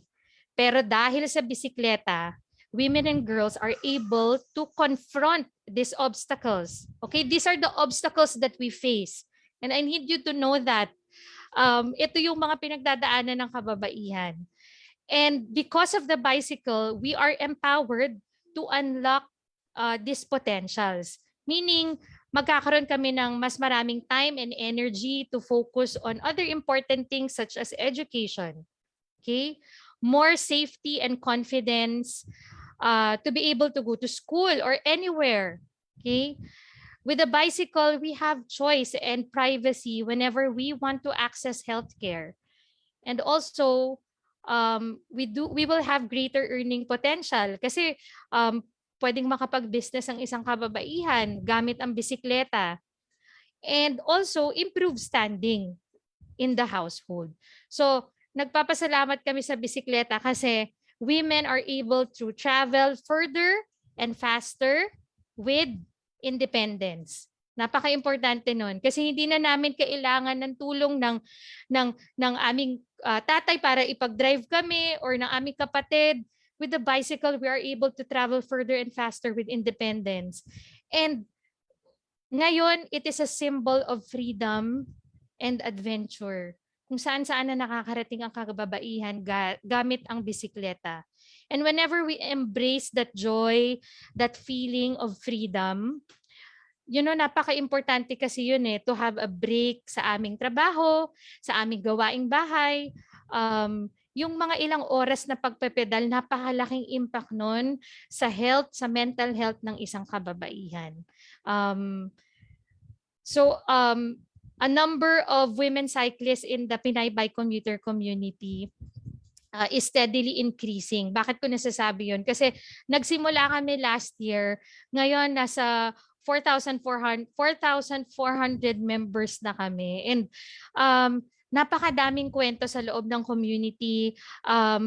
First time niya makalabas ng barangay, first time niya makapunta ng palengke, first time niya mag-bike to work. And it's very encouraging for the rest of us who are hearing these stories, and i-encourage din lahat na magkwento. And because of that, yun, nagagamit ang kwento para to empower more women to ride their bicycles. Kasi parang kung kaya niya, kaya ko din. Yung mga nagkukwento rin sa community, hindi lang yung mga nasa 20s or 30s. Meron din kaming mga elders na nagkukwento na nakapagbisikleta sila even at this late age, which also encourages other women na same age nila na magsubok din na magbisikleta, na kaya naman pala. So, yun. Yun po ang buong background ng Pinay Bike Commuter Community at bakit napaka-importante ng advocacy na isinusulong namin. Kaya po nananawagan po ako, ate, tita, lola, ma, kung sawang-sawa ka na maipit sa traffic, sawang-sawa ka na pumila sa pila ng mga public transportation, tapos gusto mo sanang magbisikleta kaso lang hindi mo alam kung paano ka magsisimula, I would like to invite you to join the Pinay Bike Commuter Community and tutulungan po namin kayo na makapag-umpisa, na makapag-pedal para po gaya namin, maranasan nyo na rin po yung kakaibang saya at freedom na naidudulot ng bisikleta. So yun po, maraming salamat Climate Reality Project for this opportunity to be able to speak on behalf of the kababaikihan. Thank you. Thank you so much, Jerry. That's inspiring and very well said. I'm a part of that Facebook group kasi nga sumasali ako sa mga iba't ibang Facebook group, and the Pinay Bike Community was one of the Facebook groups na feel ko na sobrang safe ako to voice my own questions and topics na medyo takot akong i-post sa iba.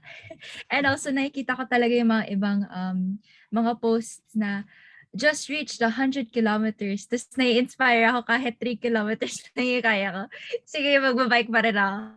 But it's truly a safe space. And si Karen Crisostomo nga, parang, oh, do you have a bike buddy? Sige, add kita dito sa group na to. And then sa group chat na to. So I genuinely love the Pinay Bike community. And if you have the chance to join that, join na kayo sa Facebook group nila. And thank you for giving women cyclists a safe space to share their stories, as well as exchange tips and valuable information that could help them cycle safely. As a cyclist myself, mahalaga sa akin ang mga ganitong community. Also, I'm happy, Jerry, to learn Pinay Bike Commuter is now one of the conveners of the Mobility Awards. And with you in there, I'm sure that the gender lens in the design, activities, and thrusts of Mobility Awards will be stronger this year. Right, Jal? I agree with you, Shar. And like what Jerry said, we need a safe and inclusive bicycle networks.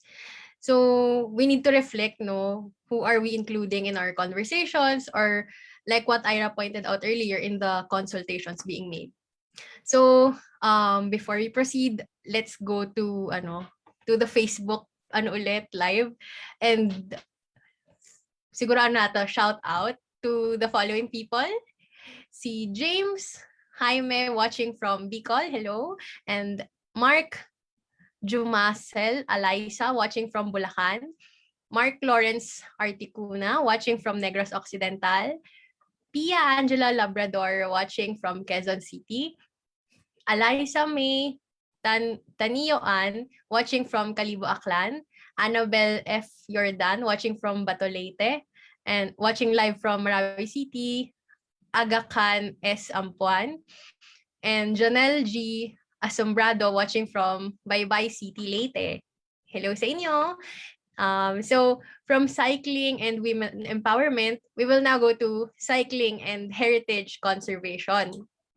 So in this segment, we are putting the spotlight on you, Roy, because we want to know what is Beseekleta for everyone. Can you tell us about your Pamana Wheels project with Escuela Talier Foundation and Bambike? And how are you using cycling to promote heritage conservation? Roy, you have the floor. Thank you very much, Jella and Shar. Grabe, ang dami ko na natutunan bago ako magsalita. So kudos to everyone in here. And I think magkikita-kita tayo soon when the situation lightens. No, I really love to know more about the organizations. So can I share my screen para masagot yung mga questions na yan? Yes, go ahead, Roy. Yan.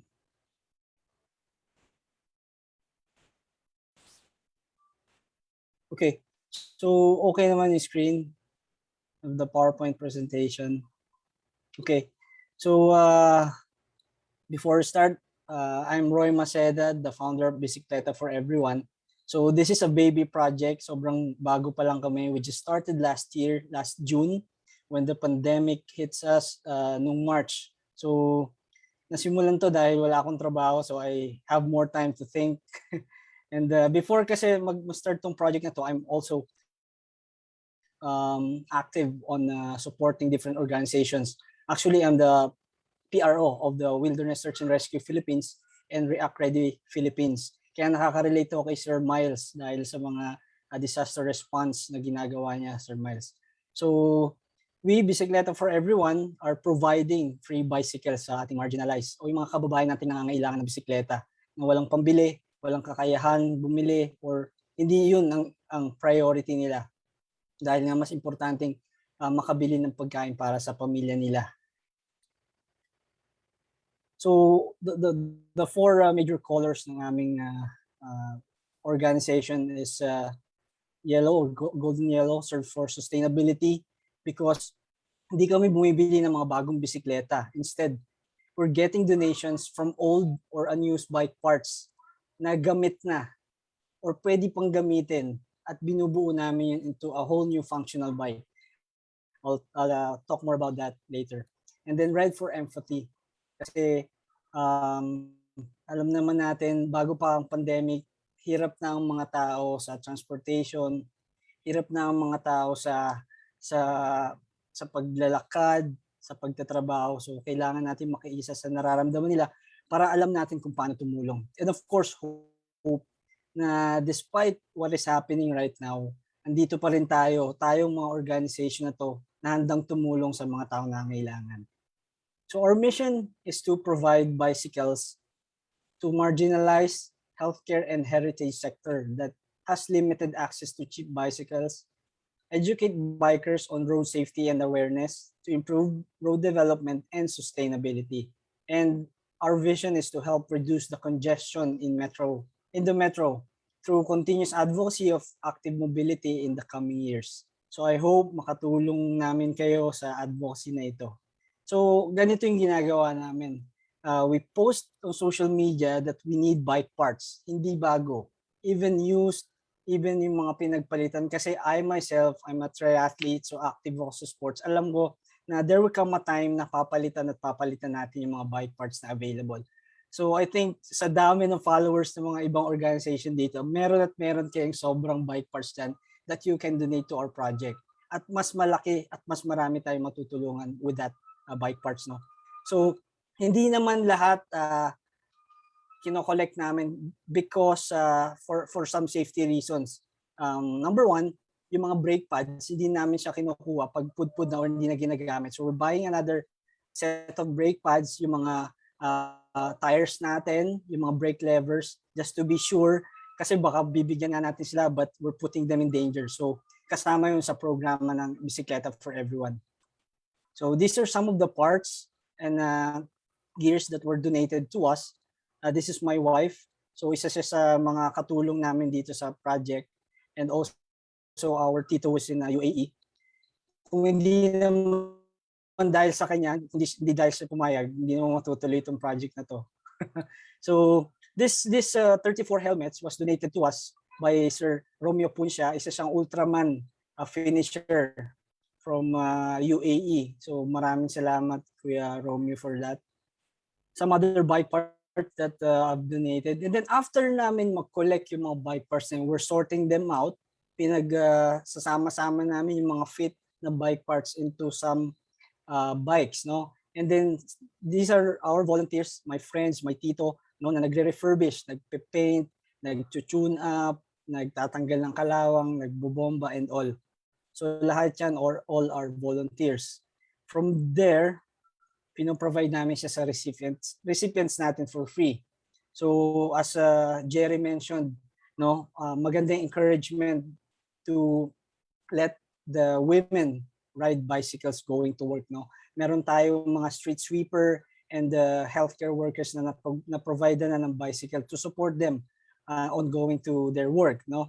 And some other yung mga medyo may edad na breadwinner dito sa family nila, so pinaprovide din natin sila. And some kids, this is Kim on the lower side. Kim is a progeria patient na nakilala namin through Facebook and in some other friends. So nakakapagpadala kami sa iba't ibang isla. On the lower left side, this is in Guimaras, through the help of React Ready Philippines and Philippine Coast Guard Guimaras Station, natulungan namin si Sir Jennifer na mabigyan ng bisikleta. And also, dahil gumanda, hindi namin ina-expect na gumanda, we have some project expansion. So ina-adapt na rin yung ganitong concept in Pampanga, La Union, Lipa, and I think in Malabon. So if you want to be part of this, baka meron kayong garage na available, you can do it as well. Walang masama doon. So some of our programs, this is from left, no? Itong Bicycle Lane Unity Ride is awareness campaign, no? Dahil nga nagiging problema sa kalsada yung mga uneducated motorized vehicle drivers natin, mga 4 wheels, mga 2 wheels natin. So kailangan i-educate sila paano to coexist with the bikers on the road, no? But it is postponed dahil nga sa Delta variant and the other concerns. And then we support the frontliners last year, so we're providing them specific bike parts, safety gears, just to aid their travel or transport challenges going to the hospitals or their clinics. And then the third one is the Escuela Taller, which is the heritage conservation workers naman. Ito yung pinag-uusapan natin na paano namin natutulungan o paano natin matutulungan yung conservation, heritage conservation dito sa Manila or sa Philippines.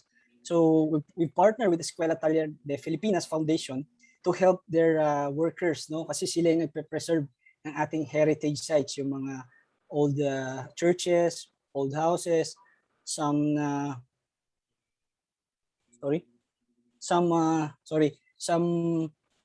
bridges na mga luma, and binabalik nila yun sa original image niya. So kailangan nating tulungan since pwedeng ma-take advantage yung less yung tao sa mga sites na ito, so mas maganda ma-build up na ulit or ma-refurbish, ma-retrofit yung ganitong construction concerns, no? So during the turnover on the Escuela Taller, nagturo din kami ng bike safety, no? Kung paano ang tamang hand signals during transit sa road, paano gamitin ang bike levers, paano gamitin ang shifters, and kung paano yung tamang basic na pagsusukat ng bisikleta. Kasi minsan baka sabihin natin, bakit ganun? Bago yung bike ko pero masakit yung tuhod ko, no? It's because maybe hindi fit yung bike para sa height ninyo or sa body composition ninyo. So meron naman information on the internet that you could look at para matulungan kayo paano mabawasan yung ganun. Or seek for a professional help. Meron tayong tinatawag na bike fitting, no, para mas ma-optimize yung performance or yung katawan natin, less yung stress, less yung injury and all.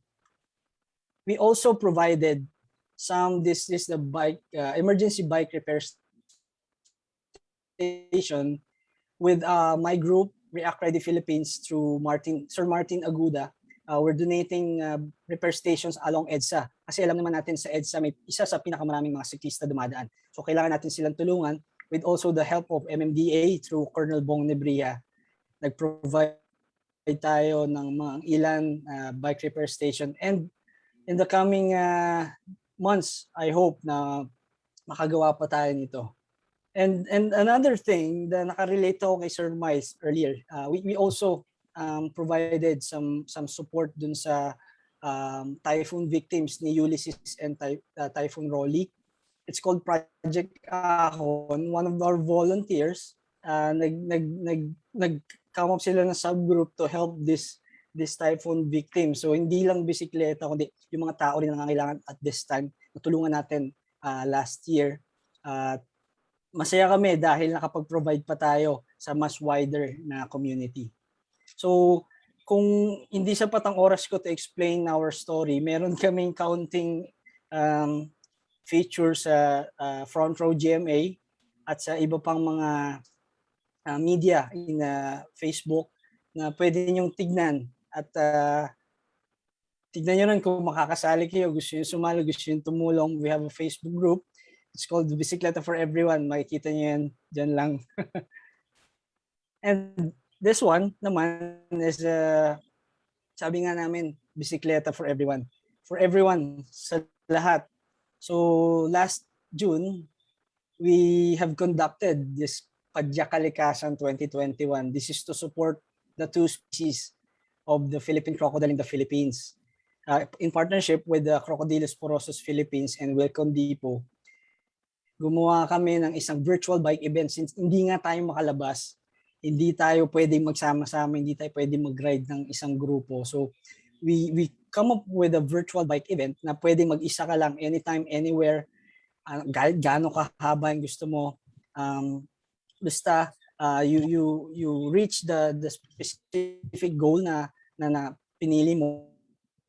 Dito 500 kilometers is the highest, and yun ang isa sa pinakamarami ng category na sumali. So this is a win-win situation sa participants natin because they help the Philippine crocodile conservation, they help themselves doing cardio, and nakapag-donate pa sila sa kalikasan natin.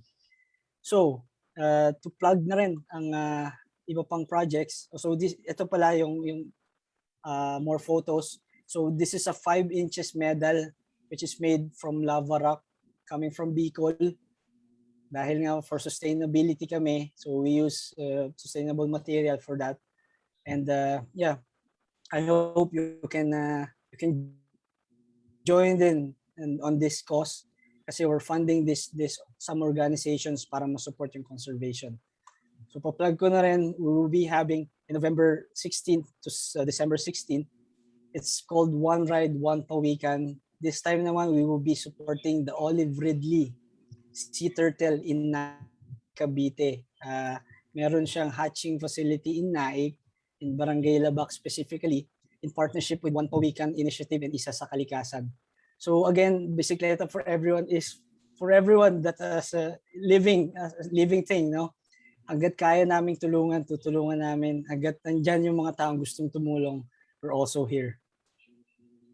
So before I end this slide, I'd like to share this quote that we do not need to fight for space. Instead, we improve the space for better mobility. So this is Beseekleta for Everyone. Beseekleta stands for Be United, Seek One Another. Let everyone ride and move forward. Thank you very much. Great presentation, Roy. Thank you. May clap pa. Ano? Yes. So Pamana Wheels is a very powerful project, and congratulations on the expansion. And ay, sorry, naka-off. And now, especially now, no, that we're in the middle of the pandemic, providing heritage workers with a safer mode of transportation to their work sites translate to ensuring that the critical work of heritage conservation continues. Kaya kudos to Beseekleta for Everyone, Escuela Talier Foundation, and Bambike for coming up with this ingenious initiative. That's Thank right, you. Jal. That's right, Jal. And since you're on the topic of ingenuity, one of the sectors that embodies this the most is the youth sector. So, for our next segment, we're finally going to hear from our youth reactor this episode. Jayson, you've been listening to our speakers. As a youth advocate for active mobility, what is your reaction to the initiatives presented today? And how can the youth further contribute to the advancement of sustainable urban mobility? Jayson? Yun, hello everyone. Unang-una reaction, very very proud of our fellow um, Filipinos dun sa kanilang kanya-kanyang initiatives. Kasi um, yung mga projects na ganito very much needed lalo na ngayong panahon na 'to or even before the pandemic came. At ang dami palang willing tumulong, ang dami palang willing magbigay ng time, ng expertise, ng even ng pera or ng ano nila ng gamit nila para makatulong at mapabuti yung buhay ng kapwa natin. And yung sa role ng youth, yun, kasi mga lodi ko yung mga yan eh.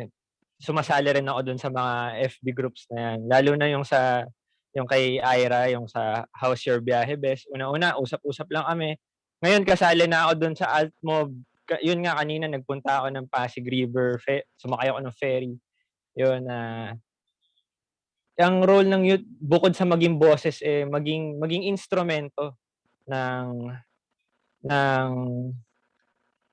mabuting gawa. Kasi yun nga, ako tumatanda na rin ako. Sabi kanina nung kasama ko si Chin, Kuya G, tumatanda ka na. Sabi ko, hindi naman halata. Yan. Ayokong tawagin mga tita or ate, kuya yung mga kasama natin. Kasi tingnan mo, nagbabike sila. Hindi halata, ayoko na sabihin mga age nila, o, di ba? Pero parang ano lang, di ba, 20s lang yung datingan, di ba? So sabi ko, hindi importante yun. Ang importante doon, yung gumagawa tayo ng mga ikabubuti, hindi lang nung sarili natin, kundi sa kapwa natin. Ang dami kasing topics nilang binigay eh. So, ang dami mong pagpipilian, pero ang dami mo ring pwedeng salihan na pwede nga lahat eh. Pero syempre, pipili ka lang din kung ano yung kaya ng oras mo, ng talent mo. Pero, pwede naman makinig ka lang, maging active lurker ka, gano'n. Tapos, pag gusto mo nang magpabudol, yun na yung usong term ngayon eh, nabubudol, di ba? If you like na maging active dun sa cause nila, sa advocacy, then do it. Yun lang yun eh. In your own time, in your own space, syempre. Yun ang pinakamahalaga dun. Kasi ako, yun, late na ako naging active sa mga ganitong gawain, pero hindi importante sa kanila. Yun ang importante sa kanila, yung naibibigay mong tulong. Yung naibibigay mong effort dun sa grupo, sa advocacy. Kaya ayun, yan. Yung Pinay Bike Commuter, sinishare ko rin yung mga pinopost nila palagi. Yun. Tapos na-meet ko. Yung iba nga nilang feature doon, kaibigan ko. Tapos fellow, rin natin, climate reality leader. So, nakaka-inspire na may mga ganong gawain. Kasi at this time, yung lalo na voting population ng youth, pinakamalaki ngayon. So, alam na, next year, mahalaga yung boto natin, mahalaga yung boses natin, di ba? And bukod pa ron, at tayo yung nasa transition palagi ng kung ano man yung issue ng nakaraan, dadalhin natin. Or kung ano yung issue ng sa future, sa atin din naman, nasa atin yung accountability. So, ang role na nakikita ko talaga natin is maging active tayo na miyembro ng community natin and society. Yun. All right, thank you so much for that, Jayson. I totally agree with you. Ang dami ngang pinag-usapan dito. We have disaster, women empowerment, democracy also. And also, of course, the climate crisis and other things also that we're talked about today. So we can listen, but we can also take action and be active. So before we move on to the next segment, I would just like to shout out a few of our watchers in our Facebook Live. We have Kyla Gail P. Sanchanes from VSU, sa Baybay City, Leyte. Duke Richards watching from Olongapo City.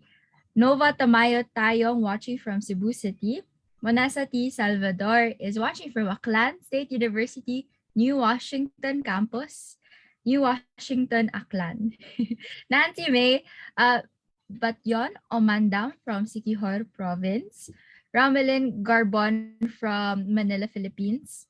Poch SB from Davao City.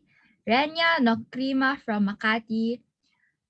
R. Mate Getonzo Ramos from Cabancalan City, Iliana. Luis E. from Gapan City, Nueva Ecija.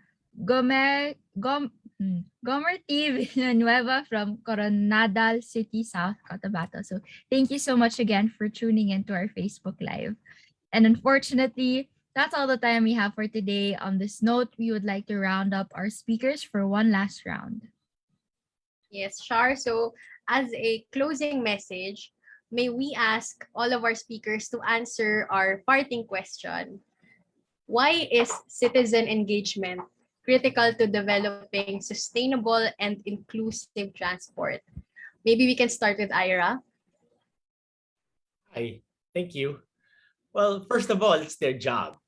The government is in the business of making the lives and looking out for the welfare of the people, more importantly, of the majority of the people.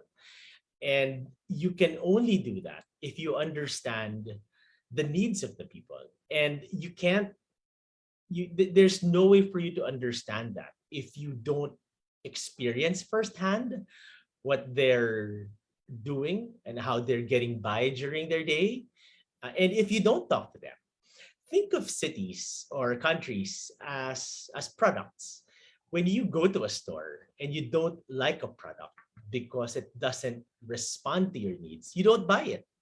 But any responsible marketer, product developer, and in this case, government officials, if your goods aren't being bought or you're getting so much complaints, then it is your duty to make sure that you're able to deliver better services. And even more for government, because as was mentioned earlier, it's supposed to be a government for the people. And that, I'm sure, the framers of the Constitution will say is referring to majority. So it's their job, and it's also the right thing to do. Thank you, Ira. Good point on supply and demand. No, Golda, how about you? Why is citizen engagement critical to developing sustainable and inclusive transport? Yeah, well, mainly because coming from a perspective that, as Ira already said, if we are to say about to enable and make democracy work, no, it's just natural that we need to work with and consult with and ask with and let the people have a say on how we are planning, are designing our cities and communities. No, not just cities, and even our streets as a very common, as a public common. So the other point is that the flip side as well. No, if I earlier said that mobility is a right. No, kakibat niyan yung responsibility.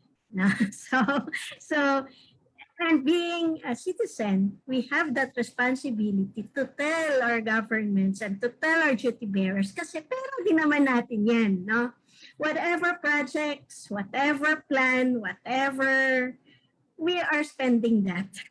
That's our money. So parang that's our role, no? And that's the approach should be mutual, no? It's a symbiotic relationship as such. And for that, kaya in whatever forms, no, we have to look at and look at approaches and look at all other ways of how to support, challenge those who are lagging behind, challenge more, those who are doing good, challenge them to do better, no? Kasi ganun naman talaga. It is kapag at the end of the day, if we want democracy to work and if we want that a sustainable transport will be possible in our lifetime and sustainable cities as such and even sustainable communities, if we really want that to happen, we have to approach in all fronts, no? And that would mean supporting each other, engaging each other in whatever forms. So yun lang. Maraming salamat and challenging everybody. As a start then, nominate. Salamat. And I hope Thank you, Golda. Yes. Thank you for emphasizing that this is a democratic issue and there's really a need to demand from our leaders. So, Myles, your turn. Why is citizen engagement critical to developing sustainable and inclusive transport? Hello again, everyone. Thank you for all the support. The answer to that is actually very simple, and it's at the very heart of why the Bike Scouts is set up as a social platform. Why we are focused on building a community more than anything else. And the reason is because that all power emanates from the people. I'll say that again. All power emanates from the people. It doesn't matter if you're a brand, a corporation, a government, or anything at all in the world. Your existence is determined by the approval of people. The key, ang importante para sa atin, and kailangan natin tandaan, kailangan natin panindigan, is that we use that power responsibly. We use that power at the right time, at the right place, and in the right way. And that is why Bike Scouts is just one of very many initiatives around the world that I hope magkaroon pa ng mas marami pa. And I hope kung meron kayong kakayanan na magtayo ng sarili nyong version ng Bike Scouts or yung mga projects nila Ira, nila Golda, nila Roy, and everyone else, do it. Kasi if there are more of us doing this, then that's the time that we can really see kung ano yung power natin as a collective. Thank you. Thank you, Myles. I don't know, yung Peter Parker principle ka, di ba? With great power, there must also come great responsibility. So, Geri, you now have the floor. Why is citizen engagement critical to developing sustainable and inclusive transport? Well, ako, salamat sa mga sinabi nila. Talagang yun yung pinaka-core. Pero para sa akin, pag in-involve mo kasi ang citizen, nandun yung tunay na malasakit. Kasi nandun yung mga boses ng pangangailangan talaga ng bawat isa. Na kung makikinig ka talaga ng mabuti, you know, you will be able to change whatever that needs to be changed doon sa mga plano, sa mga infrastructure na nagawa na. Ang problema kasi ngayon, halatang-halata kasi sa lahat ng mga plano na nakikita natin ngayon, whether bicycle network or bike infra or any infra for that matter, kitang-kita natin na hindi siya nagiging inclusive. Hindi na pag-isipan yung kapakanan ng karamihan, gaya ng sinabi ni Ira. So, napaka-importante talaga na citizen-led kasi pag nakinig ka sa tao, pag bumaba ka kasama ng mga tao, you will truly understand kung ano yung pinagdadaanan nila. And therefore, you will be able to change it. And in the end, maraming tao ang gagamit ng mga plano na inilatag mo para sa kanila. So, yun lang. Napaka-importante talaga na citizen-led initiatives ang dapat na i-focus ng ating mga leaders. Thank you, Geri, for that. Ano talaga, yung solutions can come from citizens. Good point. So, Roy, your turn. Why is citizen engagement critical to developing sustainable and inclusive transport? Okay, why? So simply because it's timely, no? Napapanahon. It's needed, kinakailangan. Kasi way back before hindi pa yan kailangan. Ilan lang ba ang mga nagba-bike commute o gumagamit ng kalsada sa bibisikleta, no? Normally recreation lang yan eh. And also, how many of our decision makers have you seen that are on the ground? Nasa level lang ng katulad natin na na-experience every day the problem, no? The issues and concerns, no? Kaya that's why the society is dictating that we need this. We need something to improve everyone's lives, no? We need something to improve the country, no, itself, 'di ba? If the people improves, no, lahat 'yan susunod na. Economy, livelihood, and so on. So I think the people dictates on a higher percentage. Kaya sana on our lawmakers, decision makers, pakinggan nyo ang mga dapat pakinggan at gawin nyo yung mga dapat gawin. Salamat po. Thank you, Roy. Indeed, clear message na from people. So last but definitely not the least, Jayson, your closing message please on why citizen engagement, why is it critical to developing sustainable and inclusive transport? Yun, nabanggit na nila yung inclusivity, yung empowerment, at yung dapat gawin at dapat pakinggan. Yun. So sa akin naman, ang kailangan talaga dito yung, kasi yung citizen, yung end user, whatever policy, whatever infrastructure or project or program ang gawin nila, kung hindi naman kinonsulta, kung hindi naman pinakinggan yung mga citizen natin, hindi magiging angkop or hindi magiging tama para sa kanila. Kahit sabihin mong para sa kanila to, hindi naman nga na sila kinausap in the first place. So, sayang yung oras na ginugol, sayang yung opportunity na mas maging maganda yung programa o proyekto. So, yun nga, dapat maging holistic yung approach natin when it comes to anything from the government and even the private sector when developing projects, programs, infrastructures. Kasi lahat ng to babalik din naman sa kanila kapag walang gumamit dahil hindi angkop yung ginawa nilang programa, proyekto, polisiya. So, yun lamang. Salamat. Thank you so much, Jayson. And thank you to all our guests for those insightful closing messages. Matapos na usapan natin, one thing is for sure, napatunayan ninyo itong lahat. Citizen-led groups are making waves in pushing for stronger policies and infrastructures for sustainable and inclusive transport. Mabuhay po kayo lahat. Thank you for inspiring us today.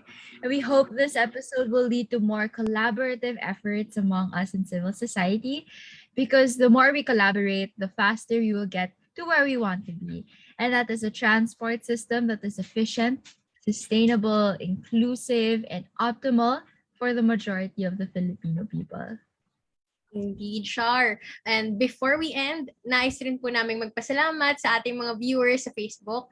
Thank you for joining us today. I hope marami kayo natutunan at na-inspire kayo to take up cycling and help us promote more sustainable mobility options. And to keep up with us, please follow the Instagram page of the Climate Reality Project Philippines at Climate Reality PH and our Twitter account, Climate Real PH. You can also visit the socials of our guests' organizations. Their handles are flashed on the screen. And to those who would like to get a certificate of participation for this episode, please don't forget to answer our feedback form. It will be posted in the comments section below. All right. This has been the Klimatotohanan, a webcast organized and led by our climate reality leaders to tackle the urgent climate issues of today and tomorrow. Why Klimatotohanan? Because we need real talk and real action on the climate crisis. Thank you once again for tuning in, and see you again in our next episode kung saan pag-uusapan naman natin ang mental health at climate crisis.